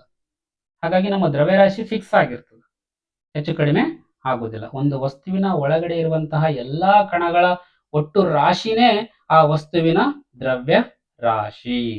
ಹಾಗಾಗಿ ದ್ರವ್ಯ ರಾಶಿ ಚೇಂಜ್ ಆಗೋದಿಲ್ಲ ನೀವು ವಿಶ್ವದಲ್ಲಿ ಎಲ್ಲಿ ಹೋದ್ರೂ ಕೂಡ. ಬಟ್ ಏನ್ ಚೇಂಜ್ ಆಗ್ತಾ ಇರ್ತದ್ರಿ? ತೂಕ ಚೇಂಜ್ ಆಗ್ತದೆ. ಯಾಕಂದ್ರೆ ತೂಕ ಯಾವುದ್ರ ಮೇಲೆ ಡಿಪೆಂಡ್ ಆಗಿದೆ? ಗುರುತ್ವದ ಮೇಲೆ ಡಿಪೆಂಡ್ ಆಗಿದೆ. ಗುರುತ್ವ ಚೇಂಜ್ ಆದಂಗೆಲ್ಲ ತೂಕ ಚೇಂಜ್ ಆಗುತ್ತದೆ. ನಿಮ್ಗೆ ಅರ್ಥ ಆಯ್ತು ಅಂತ ನಾನು ಅನ್ಕೊಂಡಿದ್ದೀನಿ. ಈಗ ಅದೇ ಒಂದು ಸ್ಪ್ರಿಂಗ್ ತಾಜ್ ಬಳಸ್ಕೊಂಡು ಬೇರೆ ಬೇರೆ ವಸ್ತುಗಳನ್ನು ನೀವು ಅಳತೆ ಮಾಡಿ ಒಂದು ಟೇಬಲ್ ನಲ್ಲಿ ಬರೀರಿ ಅಂತ ಹೇಳಿ ನಿಮಗೆ ಪುಸ್ತಕದಲ್ಲಿ ಒಂದು ಟೇಬಲ್ ಇದೆ. ಆ ಟೇಬಲ್ ನಲ್ಲಿ ನೀವು ಬೇಕಿದ್ರೆ ಇವೆಲ್ಲವನ್ನು ಕೂಡ ನೀವು ಬರ್ಕೋಬಹುದು. ಅಲ್ಲಿ ಜಾಮಿತಿ ಪೆಟ್ಟಿಗೆ ಅಳತೆ ಮಾಡಿದಾಗ ಸಾಮಾನ್ಯವಾಗಿ 0.6 ನ್ಯೂಟನ್ ಬರುತ್ತದೆ. ಕಲ್ಲು ಅಥವಾ ಒಂದು ಸಣ್ಣ ಕಲ್ಲು, ಸುಣ್ಣದ ಕಲ್ಲು ತುಂಡನ್ನಿಟ್ಟಾಗ 2.4 ನ್ಯೂಟನ್ ಬರುತ್ತದೆ. ಈ ರೀತಿಯಲ್ಲಿ ಬೇರೆ ಬೇರೆ ವಸ್ತುಗಳನ್ನು ನೀವೇ ಸ್ವತಃ ಅಳತೆ ಮಾಡಿ ಕೂಡ ಇಡಬಹುದು, ಅಥವಾ ಇದನ್ನೇ ನೀವು ನಿಮ್ಮ ಪಠ್ಯ ಪುಸ್ತಕದ ಒಂದು ಟೇಬಲ್ ಅಲ್ಲಿ ಕೂಡ ನೀವು ಬರ್ಸ್ಕೋಬಹುದು, ಬರೀಬಹುದು ಕೂಡ. ಓಕೆ. ಇನ್ನು ಲಾಸ್ಟ್ ಕಾನ್ಸೆಪ್ಟ್ಗೆ ಬಂದಿದ್ದೀವಿ ನಾವು. ತೇಲುವುದು ಮತ್ತು ಮುಳುಗುವುದು ಈ ಒಂದು ಚಟುವಟಿಕೆ ಇದೆ. ಏನ್ ಮಾಡ್ತಾ ಇದ್ದಾರೆ ನೋಡ್ರಿ ಚಟುವಟಿಕೆ? ಒಂದು ಬಕೆಟ್ ತಗೊಂಡಿದ್ದಾರೆ, ಬಕೆಟ್ ಅಲ್ಲಿ ನೀರು ತಗೊಂಡಿದ್ದಾರೆ, ನೀರಿನ ಮೇಲೆ ಒಂದು ಬಾಟಲ್ ಇದೆ, ಬಾಟಲ್ ಒಳಗಡೆ ನೀರು ತುಂಬಿಲ್ಲ, ಖಾಲಿ ಬಾಟಲ್ ಇದೆ, ಮೇಲೆ ಕ್ಯಾಪ್ ಮುಚ್ಚಿದ್ದಾರೆ. ಈಗ ನೀವೇನ್ ಮಾಡ್ಬೇಕು? ಅದನ್ನು ನೀವು ನೀರಿನ ಒಳಗಡೆ ಮುಳುಗಿಸೋದಿಕ್ಕೆ ನೀವು ಅಲ್ಲಿ ಪ್ರಯತ್ನ ಪಡಬೇಕು. ಈ ಒಂದು ಬಾಟಲ್ ಅನ್ನು ಮುಳುಗುತ್ತದೇನ್ರಿ? ಮುಳುಗೋದಿಲ್ಲ. ಅದು ನೀವು ಬಾಟಲ್ ಅನ್ನು ಒಳಗಡೆ ತಳ್ಳೋದಿಕ್ಕೆ ಪ್ರಯತ್ನ ಪಟ್ಟಂಗೆಲ್ಲ ಅದು ನಿಮ್ಮ ಕೈ ಮೇಲೆ ಮೇಲ್ಮುಖ, ಅದು ಕೈ ಮೇಲೆ ಒಂದು ಬಲ ಪ್ರಯೋಗ ಮಾಡ್ತಾ ಇರ್ತದೆ. ಮೇಲಕ್ಕೆ ಬರೋದಿಕ್ಕೆ ಅದು ಟ್ರೈ ಮಾಡ್ತಾ ಇರ್ತದೆ. ಆ ಬಲವನ್ನು ನೀವು ಅನುಭವಿಸಬಹುದು ಕೂಡ. ನೀವು ಹೆಂಗ್ ತಳ್ಳಕ್ ಪ್ರಯತ್ನ ಪಡ್ತೀರೋ ಅದು ನಿಮ್ಗೆ ಅಷ್ಟು ಈಸಿಯಾಗಿ ಒಳಗೆ ಹೋಗೋದಿಲ್ಲ. ನಿಮ್ಗೆ ವಿರುದ್ಧವಾಗಿ ಒಂದು ಬಲ ಪ್ರಯೋಗವನ್ನು ಕೂಡ ಮಾಡ್ತಾ ಇರ್ತದೆ. ಅದು ನಮ್ಗೆ ಅನುಭವಕ್ಕೆ ಬರ್ತದೆ ಕೂಡ. ನೀವು ಅದನ್ನು ಪೂರ್ತಿಯಾಗಿ ನಿಮ್ಮ ಬಲ ಪ್ರಯೋಗ ಮಾಡಿಕೊಂಡು ಕೂಡ ಪೂರ್ತಿ ಬಕೆಟ್ ಒಳಗಡೆ ಹಾಕಿ ಇಟ್ಟರು ಕೂಡ ಒಂದೇ ಕ್ಷಣದಲ್ಲಿ ಅದು ಮತ್ತೆ ಮೇಲಕ್ಕೆ ಬರ್ತದೆ. ಹೀಗೆ ದ್ರವ ವಸ್ತುಗಳು ಏನ್ ಮಾಡ್ತಾವಪ್ಪ ಅಂದ್ರೆ, ದ್ರವವು ಮೇಲ್ಮುಖ ದಿಕ್ಕಿನಲ್ಲಿ ವಸ್ತುವಿನ ಮೇಲೆ ಬಲಗಳನ್ನು ಉಂಟು ಮಾಡ್ತಾ ಇರ್ತದೆ. ಈ ಬಲವನ್ನೇ ನಾವು ಮೇಲ್ಮುಖ ಒತ್ತಡ ಅಥವಾ ತೇಲು ಬಲ ಅಂತೇಳಿ ಕೂಡ ನಾವು ಕರಿತೀವಿ. ಸಾಮಾನ್ಯವಾಗಿ ಯಾವುದೇ ದ್ರವ ಇರಲಿ, ವಸ್ತುಗಳನ್ನ ಮೇಲೆ ಬಲ ಪ್ರಯೋಗ ಮಾಡ್ತಾ ಇರ್ತದ, ಮೇಲಕ್ಕೇನೆ ಅದನ್ನು ತಳ್ಳುವುದಕ್ಕೆ ಟ್ರೈ ಮಾಡ್ತಾ ಇರ್ತದ. ಇದನ್ನೇ ನಾವು ಮೇಲ್ಮುಖ ಒತ್ತಡ ಅಥವಾ ತೇಲು ಬಲ ಅಂತೇಳಿ ನಾವು ಕರೆಯುತ್ತೇವೆ. ಸೊ ಡೆಫಿನೇಷನ್ ಬೇಕಾ ನೋಡಿ ಬರ್ಕೊಳ್ಳಿ. ಒಂದು ವಸ್ತುವನ್ನು ದ್ರವದಲ್ಲಿ ಇರಿಸಿದಾಗ ದ್ರವವು ಅಂದ್ರೆ ನೀರು ಅಥವಾ ಬೇರೆ ದ್ರವ ಮೇಲ್ಮುಖ ದಿಕ್ಕಿನಲ್ಲಿ ವಸ್ತುವಿನ ಮೇಲೆ ಪ್ರಯೋಗಿಸುವ ಬಲವನ್ನೇ ಮೇಲ್ಮುಖ ಒತ್ತಡ ಅಥವಾ ತೇಲು ಬಲ ಅಂತೇಳಿ ನಾವು ಕರೆಯುತ್ತೇವೆ. ಬಟ್ ಮತ್ತೆ ಹಾಗೆ ನೋಡಿದ್ರೆ ಯಾವಾಗ್ಲೂ ಕೂಡ ವಸ್ತುಗಳು ತೇಲ್ಬೇಕಲ್ಲ, ಬಟ್ ಕೆಲವೊಂದು ಸಲ ಮುಳುಗ್ತಾವಲ್ಲ. ಯಾಕೆ ಮುಳುಗ್ತಾವ? ಇಲ್ಲಿ ಎರಡು ಬಲ ಪ್ರಯೋಗ, ಈ ಒಂದು ಬಾಟಲ್ ಮೇಲೆ ನಾವು ನೋಡಿ ಎರಡು ಬಲಗಳು ಪ್ರಯೋಗ ಆಗ್ತಾ ಇದೆ. ನೀರೇನ್ ಮಾಡ್ತಾ ಇದೆ? ಅದನ್ನ ಮೇಲಕ್ಕೆ ತಳ್ತಾ ಇದೆ. ಅದು ಮೇಲ್ಮುಖ ಒತ್ತಡ ಅಥವಾ ತೇಲು ಬಲ ಅಂತೇಳಿ ಕರಿತೀವಿ. ಬಟ್ ಈ ವಸ್ತುವಿನ ಮೇಲೆ, ಈ ಬಾಟಲ್ ಮೇಲೆ ಇನ್ನೊಂದು ಬಲ ಪ್ರಯೋಗ ಕೂಡ ಆಗ್ತಾ ಇದೆ. ಏನದು? ಗೆಸ್ ಮಾಡಿ. ಗುರುತ್ವಾಕರ್ಷಣ ಬಲ ಪ್ರಯೋಗ ಕೂಡ ಆಗ್ತಾ ಇದೆ. ಈ ಬಕೆಟ್ ಭೂಮಿಯ ಮೇಲೆ ಇದೆ, ಭೂಮಿಗೆ ಗುರುತ್ವ ಬಲ ಇದೆ. ಏನ್ ಮಾಡ್ತಾ ಇದೆಪ್ಪ ಅಂದ್ರೆ, ಈ ಬಾಟಲ್ ಅನ್ನು ಭೂಮಿಯ ಗುರುತ್ವ ಬಲ ತನ್ನ ಕಡೆಗೆ ಎಳ್ಕೋತಾ ಇದೆ. ಈಗ ಭೂಮಿನೂ ಎಳ್ಕೋತಾ ಇದೆ, ಜೊತೆಗೆ ಭೂಮಿ ತನ್ನ ಕಡೆಗೆ ಎಳ್ಕೋತಾ ಇದೆ. ನೀರ್ ಏನ್ ಮಾಡುತ್ತೆ? ಅದನ್ನು ಮೇಲ್ಗಡೆ ಒತ್ತುತ್ತಾ ಇದೆ, ತಳ್ತಾ ಇದೆ. ಭೂಮಿ ಎಳಿತಾ ಇದೆ, ನೀರು ಅದನ್ನು ಮೇಲಕ್ಕೆ ತಳ್ತಾ ಇದೆ. ಸೊ ಎರಡು ಬಲಗಳು ಅದರ ಮೇಲೆ ಬಲ ಪ್ರಯೋಗ ಆಗ್ತಾ ಇದೆ. ಓಕೆ. ಗುರುತ್ವಾಕರ್ಷಣ ಬಲವು ತೇಲು ಬಲಕ್ಕಿಂತ ಹೆಚ್ಚಿದ್ದರೆ, ಇದು ಯಾಕೆ ತೇಲ್ತಾ ಇದೆಯಪ್ಪ ಅಂದ್ರೆ, ಇಲ್ಲಿ ಇಬ್ರು ಬಲಗಳು ಪ್ರಯೋಗ ಆಗ್ತಾ ಇದೆ ಅಲ್ಲ, ಗುರುತ್ವ ಬಲಕ್ಕಿಂತಲೂ ಕೂಡ ಹೆಚ್ಚಿನ ಬಲ ಪ್ರಯೋಗ ಈ ವಸ್ತುವಿನ ಮೇಲೆ ತೇಲು ಬಲ ಆಗ್ತಾ ಇದೆ. ಇಬ್ರು ಜಗಳ ಆಡ್ತಾ ಇದ್ದಾರೆ ಅನ್ನಂಗೆ ಇಲ್ಲಿ. ಯಾರ್ಯಾರು? ಒಂದು ಮೇಲ್ಮುಖ ಒತ್ತಡ ಬಲ ಅಥವಾ ತೇಲು ಬಲ, ಇನ್ನೊಂದು ಯಾವುದು? ಗುರುತ್ವ ಬಲ. ಯಾರು ಗೆಲ್ತಾರೋ, ಗುರುತ್ವ ಬಲ ಗೆದ್ರೆ ಅದು ಮುಳುಗುತ್ತದ. ಒಂದ್ ವೇಳೆ ಮೇಲ್ಮುಖ ಒತ್ತಡ ಅಥವಾ ತೇಲು ಬಲ ಗೆದ್ರೆ ಅದು ತೇಲ್ತದ. ಇಷ್ಟೇ ಸಿಂಪಲ್. ಓಕೆ. ಅಥವಾ ಸಮ ಇದ್ರೂ ಕೂಡ, ಗುರುತ್ವ ಬಲ ಮತ್ತು ತೇಲು ಬಲ ಎರಡೂ ಸಮನಾಗಿದ್ದರೆ ವಸ್ತುವು ದ್ರವದಲ್ಲಿ ತೇಲುತ್ತದೆ. ಈಗ ಮುಳುಗಬೇಕಂತಂದ್ರೆ ಕಂಪಲ್ಸರಿ ಏನು ಹೆಚ್ಚಿಗೆ ಆಗ್ಲೇಬೇಕಲ್ಲಿ? ಗುರುತ್ವ ಬಲ ಹೆಚ್ಚಿಗೆ ಆಗ್ಬೇಕು. ಸಮ ಕೂಡ ಇರಬಾರ್ದು, ಗುರುತ್ವ ಬಲ ಹೆಚ್ಚಿಗೆ ಆಗ್ಬೇಕು. ಯಾರಿಗಿಂತ ಹೆಚ್ಚಿಗೆ ಆಗ್ಬೇಕು? ಆ ಮೇಲ್ಮುಖ ಒತ್ತಡ ಅಥವಾ ತೇಲು ಬಲಕ್ಕಿಂತ ಹೆಚ್ಚಿದ್ದಾಗ ಮಾತ್ರ ಆ ವಸ್ತು ನೀರಿನಲ್ಲಿ ಮುಳುಗುತ್ತದೆ, ಇಲ್ಲಂದ್ರೆ ಮುಳುಗುವುದೇ ಇಲ್ಲ. ಆ ವಸ್ತುವಿನ ಮೇಲೆ ವರ್ತಿಸುವ ಗುರುತ್ವ ಬಲ ಅಂತಂದ್ರೆ ಭೂಮಿಯ ಗುರುತ್ವ ಬಲ ಅಲ್ಲ, ಆ ವಸ್ತುವಿನ ಮೇಲೆ ವರ್ತಿಸುವ ಗುರುತ್ವ ಬಲವು ತೇಲು ಬಲಕ್ಕಿಂತಲೂ ಕೂಡ ಇದ್ದಲ್ಲಿ ಮಾತ್ರ ಅದು ಒಳಗಡೆ ಮುಳುಗುತ್ತದ. ಈ ಒಂದು ಕಾನ್ಸೆಪ್ಟಿಗೆ ಸಂಬಂಧಪಟ್ಟ ಹಾಗೆ ಒಬ್ಬ ವಿಜ್ಞಾನಿ ಇದ್ರು, ಆರ್ಕಿಮಿಡೀಸ್ ಅಂತೇಳಿ. ಅವರು ಒಂದು ಪ್ರಿನ್ಸಿಪಲ್ ಕೂಡ ಕೊಟ್ಟಿದ್ದಾರೆ, ತತ್ವ ಕೊಟ್ಟಿದ್ದಾರೆ. ಏನಂತ ನಾವು ನೋಡೋದಾದ್ರೆ, ವಸ್ತುವೊಂದು ದ್ರವದಲ್ಲಿ ಸಂಪೂರ್ಣವಾಗಿ ಅಥವಾ ಭಾಗಶಃ ಮುಳುಗಿದಾಗ, ಈಗ ಒಂದು ವಸ್ತುವನ್ನು ನಾವು ನೀರಿನಾಗ ಮುಳುಗಿಸ್ತೀವಿ ಅಂತ ತಿಳ್ಕೊರಿ. ಅದು ಪೂರ್ತಿ ಮುಳುಗಿರ್ಬೋದು ಅಥವಾ ಭಾಗಶಃ ಸ್ವಲ್ಪ ನೀರಿನಾಗ ಬಿದ್ದಿರ್ಬೋದು. ಅದ್ರ ಮೇಲೆ ಮೇಲ್ಮುಖ ಬಲ ಅಪ್ಲೈ ಆಗ್ತದ. ಎಷ್ಟು ಆಗ್ತದ ಅನ್ನೋದಕ್ಕೇನೆ ಒಂದು ನಿಯಮ ಕೊಟ್ಟಿದ್ದಾರೆ ನಮ್ಮ ಆರ್ಕಿಮಿಡೀಸ್ ನವರು. ಆ ಮುಳುಗಿದಾಗ ಅನುಭವಿಸುವ ಮೇಲ್ಮುಖ ಬಲವು ಎಷ್ಟು ಬಲ ಪ್ರಯೋಗ ಆಗ್ತದ? ಯಾಕಂದ್ರೆ ಬಲವನ್ನು ನಾವು ಅಳಿಬಹುದು, ಎದ್ರ ಗಳಿತೀವಿ? ನ್ಯೂಟನ್ದಾಗ ಅಳಿತೀವಿ. ಎಷ್ಟು ಬಲ ಪ್ರಯೋಗ ಆಗ್ತದ? ಈಗ ಇದ್ರ ಮೇಲೆ ಮೇಲ್ಮುಖ ಬಲ ಪ್ರಯೋಗ ಆಗ್ಯದ, ಎಷ್ಟಾಗ್ಯದ? ಹೇಗೆ ಹಿಡಿಬೇಕು ಅಂತಂದ್ರೆ, ಅದು ಸ್ಥಳಾಂತರಿಸುವ ದ್ರವದ ತೂಕಕ್ಕೆ ಸಮನಾಗಿರುತ್ತದೆ. ನೋಡ್ರಿ, ಅದು ಸ್ಥಳಾಂತರಿಸುವ ದ್ರವದ ತೂಕಕ್ಕೆ ಸಮನಾಗಿರುತ್ತದೆ ಅಂತ ಹೇಳ್ತಾ ಇದ್ರೆ. ಹೇಗೆ ಅಂತ ನಾವು ಇಲ್ಲೊಂದು ಚಿತ್ರ ಇದೆ, ಚಿತ್ರದ ಸಹಾಯದಿಂದ ತಿಳ್ಕೊಳ್ಳುವಂತ ಪ್ರಯತ್ನ ಪಡೋಣ. ಇದಕ್ಕೆ ಯಾವ ತತ್ವ ಅಂತ ಹೇಳಿ ಕರೀತಾರ? ಆರ್ಕಿಮಿಡೀಸ್ ತತ್ವ ಅಂತ ಹೇಳಿ ಕರೀತಾರ. ಆರ್ಕಿಮಿಡೀಸ್ ತತ್ವ ಏನ್ ಹೇಳುತ್ತದ್ರಿ? ಒಂದು ವಸ್ತುವಿನ ಮೇಲೆ ಉಂಟು ಮಾಡುವ ಮೇಲ್ಮುಖ ಬಲ ಎಷ್ಟು ಅಂತ ಹೇಳ್ತದೆ. ಇಲ್ಲಿ ನೋಡಿ, ಇಲ್ಲಿ ಒಂದು ಲೋಹದ ಗುಂಡು ಓಕೆ ಇದೆ, ರೈಟ್. ಎಷ್ಟಿದೆ? 6 kg ಇದೆ, ಹೌದಾ? ಹೇಗೆ ಗೊತ್ತಾಯ್ತು? ಇದನ್ನು ಅಳಿತಾ ಇದೀವಿ. ಇದು ಸ್ಪ್ರಿಂಗ್ ತ್ರಾಸು. ಇದಕ್ಕಿಂತ ಮುಂಚೆ ನಾವು ತೋರಿಸಿದ್ವಲ್ಲ, ಆ ತರ ಒಂದು ಅಳತೆ ಮಾಡುವ ಸಾಧನದಿಂದ, ಸ್ಪ್ರಿಂಗ್ ತ್ರಾಸಿಂದ ಅಳತೆ ಮಾಡಿದ್ವಿ. ಗಾಳಿಯಲ್ಲೇ ಇಟ್ಟಿದ್ವಿ, ನೀರಿನಲ್ಲಿ ಹಾಕಿಲ್ಲ. ಓಕೆ. ಎಷ್ಟಿದೆ ತೂಕ? 6 kg ಇದೆ ಅಂತ ತಿಳ್ಕೊಳ್ಳಿ, ರೈಟ್. ಈಗ ಅದನ್ನ ಏನ್ ಮಾಡಿದೀವಿ ನಾವು ನಿಧಾನವಾಗಿ ನೀರಿನಲ್ಲಿ ಬಿಟ್ಟಿದ್ದೀವಿ. ನೀರಿನಲ್ಲಿ ಬಿಟ್ಟ ತಕ್ಷಣ ಈ ವಸ್ತುವಿನ ಮೇಲೆ ಯಾವ ಬಲ ಪ್ರಯೋಗ ಆಗ್ತದ? ಮೇಲ್ಮುಖ ಒತ್ತಡ ಅಥವಾ ತೇಲು ಬಲ ಆಗ್ತದ. ಅಂತಂದ್ರೆ ನೀರ್ ಏನ್ ಮಾಡ್ತಾ ಇದೆ, ಆ ವಸ್ತುವನ್ನು ಮೇಲಕ್ಕೆ ತಳ್ಳುವುದಕ್ಕೆ, ಮೇಲಕ್ಕೆ ಕಳುಹಿಸುವುದಕ್ಕೆ ಪ್ರಯತ್ನ ಪಡ್ತಾ ಇದೆ, ಬಲ ಪ್ರಯೋಗ ಮಾಡ್ತಾ ಇದೆ. ಎಷ್ಟು ಬಲ ಪ್ರಯೋಗ ಮಾಡ್ತಾ ಇದೆ ಹೇಗೆ ಕಂಡುಹಿಡಿತೀರಿ? ಎಸ್, ಇಲ್ಲಿ ಪಕ್ಕದಲ್ಲಿ ಇನ್ನೊಂದು ಉಪಕರಣ ಇಟ್ಟಿದ್ದೀವಿ, ಅದರ ಸಹಾಯದಿಂದ ನಾವು ಕಂಡುಹಿಡಿಬಹುದು. ನೀವು ಯಾವಾಗ ಆ ವಸ್ತುವನ್ನು ನೀರಿನ ಒಳಗಡೆ ಹಾಕ್ತಿರಲ್ಲ, ಇಲ್ಲಿ ನೀರಿನಲ್ಲಿ ಏನಾಗ್ತದದು ಸ್ಥಳವನ್ನು ಆಕ್ರಮಿಸಿಕೊಳ್ಳುತ್ತದೆ. ಹೌದಾ? ಈ ಲೋಹದ ಗುಂಡು ಬಂದು ಸ್ಥಳವನ್ನು ಆಕ್ರಮಿಸಿಕೊಂಡಾಗ ಎಷ್ಟು ಸ್ಥಳವನ್ನು ಆಕ್ರಮಿಸಿಕೊಳ್ಳುತ್ತಿರ್ತದೋ ಅಷ್ಟು ನೀರು ಏನಾಗ್ತದಪ್ಪ ಹೊರಗಡೆ ಹೋಗ್ತಾ ಇದೆ. ಎಷ್ಟು ನೀರು ಹೊರಗಡೆ ಹೋಗ್ತಾ ಇದೆ ಅನ್ನೋದನ್ನು ಕೂಡ ನಾವಿಲ್ಲಿ ಅಳತೆ ಮಾಡಿವಿ.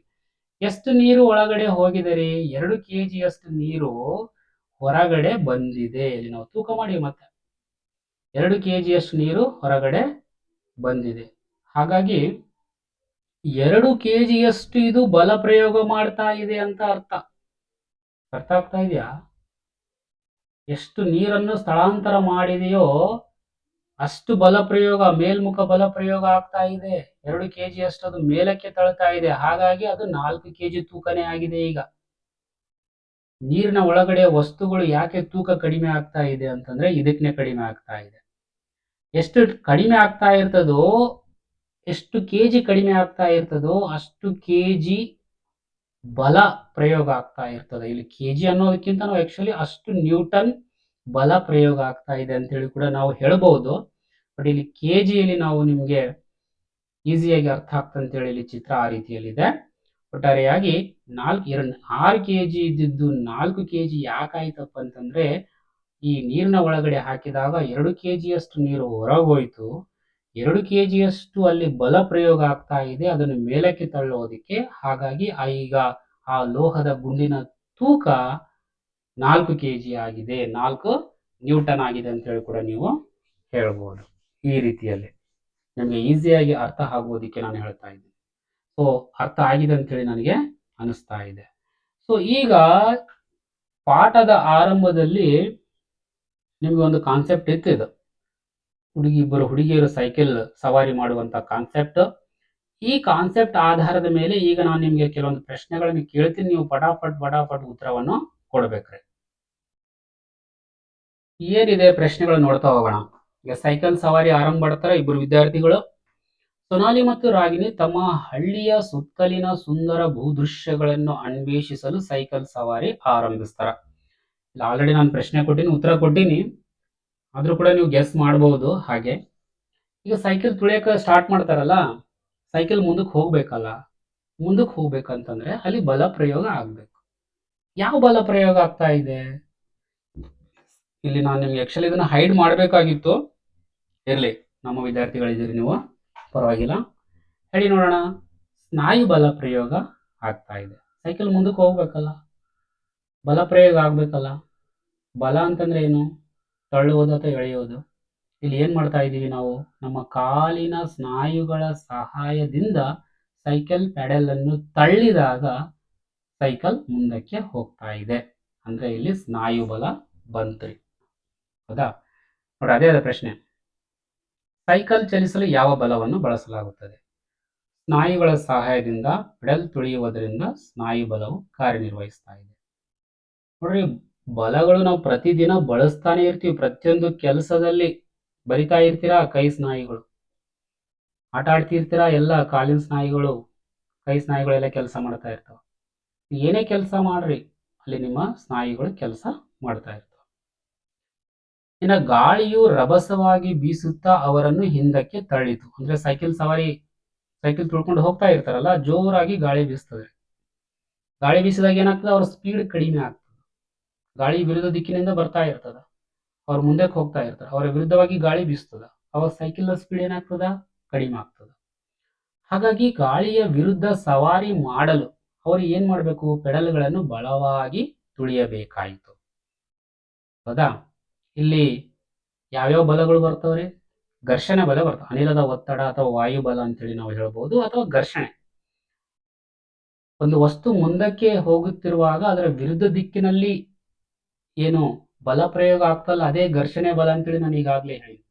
ಘರ್ಷಣೆ ಅನ್ನುವಂಥದ್ದು ಕೇವಲ ಲೋಹಗಳಲ್ಲಿ ಮಾತ್ರ ಅಲ್ಲ, ಗಾಳಿಯಲ್ಲಿ, ದ್ರವಗಳಲ್ಲಿ ಕೂಡ ನಾವು ನೋಡಬಹುದು.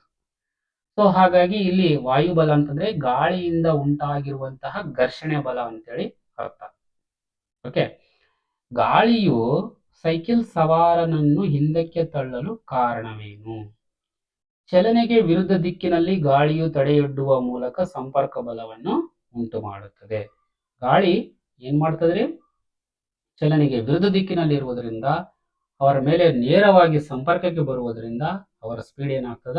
ಕಡಿಮೆ ಆಗ್ತದ. ಸ್ಪೀಡ್ ಹೆಚ್ಚಿಗೆ ಮಾಡ್ಕೋಬೇಕಂದ್ರೆ ಏನ್ ಮಾಡ್ಬೇಕು? ಅವ್ರು ಮತ್ತೆ ಸ್ನಾಯು ಬಲಗಳನ್ನು ಅವರು ಬಳಸಬೇಕಾಗುತ್ತದೆ. ಇನ್ನು ಅವ್ರು ಸೈಕಲ್ ಸವಾರಿ ಮಾಡ್ತಾ ಮಾಡ್ತಾ ಏನಾಗ್ತದ್ರಿ, ಅಲ್ಲಿ ಹೋಗುತ್ತಿರುವಂತಹ ಸಂದರ್ಭದಲ್ಲಿ ಒರಟಾಗಿರುವಂತಹ ರೋಡ್ ಕೂಡ ಬರುತ್ತೆ. ಅಂದ್ರೆ ಚೆನ್ನಾಗಿ ಇರದೇ ಇರುವಂತಹ ಡಾಂಬರ್ ರೋಡ್ ಬಿಟ್ಟು ಕಲ್ಲು ಮಣ್ಣುಗಳಿಂದ ಕೂಡಿರುವಂತಹ ರೋಡ್ ಕೂಡ ಬರುತ್ತದೆ. ಆವಾಗ ಸೈಕಲ್ ಸ್ಪೀಡ್ ಕಡಿಮೆ ಆಗ್ತದೆ. ಯಾಕೆ ಕಡಿಮೆ ಆಗ್ತದ್ರಿ? ಮತ್ತೆ ಘರ್ಷಣಾ ಬಲ ರೀ. ಇಲ್ಲಿ ಘರ್ಷಣೆ ಬಲ ಈಗ ನೆಲದಲ್ಲಿ ಉಂಟಾಯ್ತು, ನೆಲದ ಮೇಲ್ಮೈಯಿಂದ ಅಲ್ಲಿ ಒಂದು ಟೈರ್ ಮತ್ತು ನೆಲದ ಮೇಲ್ಮೈ ನಡುವೆ ಉಂಟಾಯ್ತು. ಹಾಗಾಗಿ ಇಲ್ಲಿ ನಾವು ನೇರವಾಗಿ ಘರ್ಷಣಾ ಬಲ ಅಂತೇಳಿ ತಗೊಂಡಿದ್ವಿ. ಇಲ್ಲಿ ಗಾಳಿಯಿಂದ ಉಂಟಾಗಿತ್ತು ಘರ್ಷಣಾ ಬಲ, ಹಾಗಾಗಿ ಇಲ್ಲಿ ವಾಯುಬಲ ಅಂತೇಳಿ ನಾವು ತಗೊಂಡಿದ್ವಿ. ಒರಟಾದ ಹಾದಿಯಲ್ಲಿ ಸೈಕಲ್ ತುಳಿಯಲು ಏಕೆ ಕಷ್ಟವಾಗುತ್ತದೆ? ಒರಟಾದ ಮೇಲ್ಮೈಯು ಹೆಚ್ಚಿನ ಘರ್ಷಣ ಬಲವನ್ನು ಉಂಟು ಮಾಡುತ್ತದೆ. ಅನಿಯಮಿತತೆಗಳು ಇನ್ನೂ ಹೆಚ್ಚಾಗ್ತವಲ್ಲಿ. ಎಷ್ಟು ಒರಟಾಗಿರ್ತದೋ ಮೇಲ್ಮೈ ಅಷ್ಟು ಘರ್ಷಣ ಬಲ ಹೆಚ್ಚಿರಿ. ಎಷ್ಟು ನುಣುಪಾಗಿರ್ತದೋ ಮೇಲ್ಮೈ ಅಷ್ಟು ಘರ್ಷಣ ಬಲ ಕಡಿಮೆ ರೀ. ನೆನ್ಪಿಟ್ಕೋಬೇಕು. ನೆಕ್ಸ್ಟ್, ಅವರು ಹೋಗ್ತಾ ಹೋಗ್ತಾ ಏನೋ ವಾಪಸ್ ಬರ್ಬೇಕಲ್ಲ, ಎಷ್ಟು ದೂರ ಅಂತ ಹೋಗ್ತಾರ. ಹೋಗ್ತಾ ಹೋಗ್ತಾ ಅಲ್ಲಿ ಮಳೆ ಮೋಡ ಎಲ್ಲ ಆಗುತ್ತದೆ, ಮಿಂಚು ಕೂಡ ಉಂಟಾಗ್ತದ. ಅಲ್ಲಿ ಮಿಂಚು ಉಂಟಾಗುವುದು ಕೂಡ ಅಲ್ಲಿ ಸ್ಥಾಯಿ ವಿದ್ಯುತ್ ಬಲ ರೀ. ಮಿಂಚಿನ ಬಗ್ಗೆ ಒಂದು ವಿಡಿಯೋ ಕೂಡ ಮಾಡಿದ್ದೀನಿ, ತಾವು ನೋಡಬಹುದು ಬೇಕಿದ್ರೆ. ಇನ್ನ ಅವ್ರು ವಾಪಸ್ ಬರ್ಬೇಕಲ್ಲ, ವಾಪಸ್ ಬರ್ಬೇಕಂದ್ರೆ ಸೈಕಲ್ ತಿರುಗಿಸ್ಬೇಕಲ್ಲ, ತಿರುಗಿಸೋದಕ್ಕೆ ಹ್ಯಾಂಡಲ್ ತಿರುಗಿಸ್ಬೇಕಲ್ಲ. ಏನ್ ಬಳಸ್ತಾರ ಅವರು? ತಮ್ಮ ಕೈಯಲ್ಲಿರುವಂತಹ ಸ್ನಾಯು ಬಲಗಳನ್ನೇ ಬಳಸ್ತಾರ. ಸೈಕಲ್ನ ದಿಕ್ಕು ಹೇಗೆ ಬದಲಾಯಿತು? ಕೈ ಸ್ನಾಯು ಬಲವನ್ನು ಬಳಸಿ ಹ್ಯಾಂಡಲ್ ತಿರುಗಿಸುವುದರಿಂದ ಸೈಕಲ್ನ ಚಲನೆಯ ದಿಕ್ಕು ಬದಲಾಗುತ್ತದೆ. ನೋಡ್ರಿ, ಎಷ್ಟೆಷ್ಟು ಬಲಗಳನ್ನು ಪ್ರಯೋಗ ಮಾಡ್ತೀವಿ, ಯಾವ ಬಲ ಪ್ರಯೋಗ ಮಾಡಿದಾಗ ಏನೆಲ್ಲ ಬದಲಾವಣೆಗಳಾಗ್ತವ. ಒಂದು ಚಿಕ್ಕದಾಗಿರುವಂತಹ ಸೈಕಲ್ ಉದಾಹರಣೆಯನ್ನು ತೆಗೆದುಕೊಂಡು ನಿಮಗೆ ಇಲ್ಲಿ ಕೊಟ್ಟಿದ್ದಾರೆ. ಮೊದಲೇ ಹೇಳ್ಬೋದಾಗಿತ್ತು, ನಾನು ಮೊದಲೇ ಹೇಳಿದ್ರೆ ಇವೆಲ್ಲ ಸ್ವಲ್ಪ ಕನ್ಫ್ಯೂಸ್ ಆಗ್ತಾ ಇದ್ವು. ಈಗ ಲಾಸ್ಟ್ ಅಲ್ಲಿ ಹೇಳಿದ್ರಿಂದ ನಿಮ್ಗೆಲ್ಲ ಒಂದ್ಸಲ ರಿವಿಷನ್ ಆದಂಗ ಆಗುತ್ತದೆ, ಮತ್ತೆ ಈಸಿಯಾಗಿ ನಿಮ್ಗೆ ಕೂಡ ಅರ್ಥ ಆಗುತ್ತದೆ. ಇನ್ನ ಬೆಟ್ಟ, ಅವರು ಹೋಗೋ ಟೈಮ್ನಲ್ಲಿ ಅವರು ಬೆಟ್ಟವನ್ನು ಹತ್ಕೊಂಡು ಹೋಗಿದ್ರು ಸೈಕಲ್ ತುಳ್ಕೊಂಡು. ಈಗ ಬರುವತ್ತಿಗೆ ಇಳಿಜಾರಿನಲ್ಲಿ ಬರ್ತಾ ಇದ್ದಾರೆ. ಇವ್ರು ಸೈಕಲ್ ಪೆಡಲ್ ಮಾಡದಿದ್ರು ಕೂಡ ಏನಾಗ್ತದಪ್ಪ ಅಂದ್ರೆ ಸೈಕಲ್ ಸ್ಪೀಡ್ ಆಗಿ ಕೆಳಗಡೆ ಬರ್ತದೆ. ಯಾಕೆ ಬರುತ್ತದೆ? ಇದಕ್ಕೆ ಕಾರಣವಾದಂತ ಬಲ ಯಾವುದು? ಗುರುತ್ವ ಬಲ. ಯಾಕಂದ್ರೆ ಪೆಡಲ್ ಮಾಡದೆಯೂ ಕೂಡ ಸೈಕಲ್ ಇಳಿಜಾರಿನಲ್ಲಿ ತಾನಾಗಿಯೇ ವೇಗವಾಗಿ ಚಲಿಸಲು ಕಾರಣ ಏನು? ಯಾಕಂದ್ರೆ ಭೂಮಿಯ ಗುರುತ್ವ. ಭೂಮಿ ಏನ್ ಮಾಡ್ತಾ ಇದೆ? ಎಲ್ಲ ವಸ್ತುವನ್ನು ತನ್ನ ಕಡೆಗೆ ಎಳ್ಕೊತಾ ಇರ್ತದೆ. ಹಾಗಾಗಿ ಇಳಿಜಾರಿರ್ತದ, ಭೂಮಿ ಗುರುತ್ವ ಅಲ್ಲಿ ಹೆಚ್ಚಾಗ್ತಾ ಹೋಗುತ್ತದೆ ಕೆಳಗಡೆ ಡೌನಿಗೆ ಬಂದಂಗೆಲ್ಲ. ಸೊ ವಸ್ತುಗಳು ವೇಗವಾಗಿ ಬರ್ತಾ ಹೋಗ್ತಾವ. ಸೊ ಈ ರೀತಿಯಲ್ಲಿ ನಾವು ಈ ಒಂದು ಪಾಠದಲ್ಲಿ ಸಾಕಷ್ಟು ವಿಷಯಗಳನ್ನು ಚರ್ಚೆ ಮಾಡಿದ್ದೇವೆ. ಮತ್ತೆ ಮುಂದಿನ ಪಾಠದಲ್ಲಿ ಮತ್ತೆ ಸಿಗೋಣ. ಧನ್ಯವಾದಗಳು.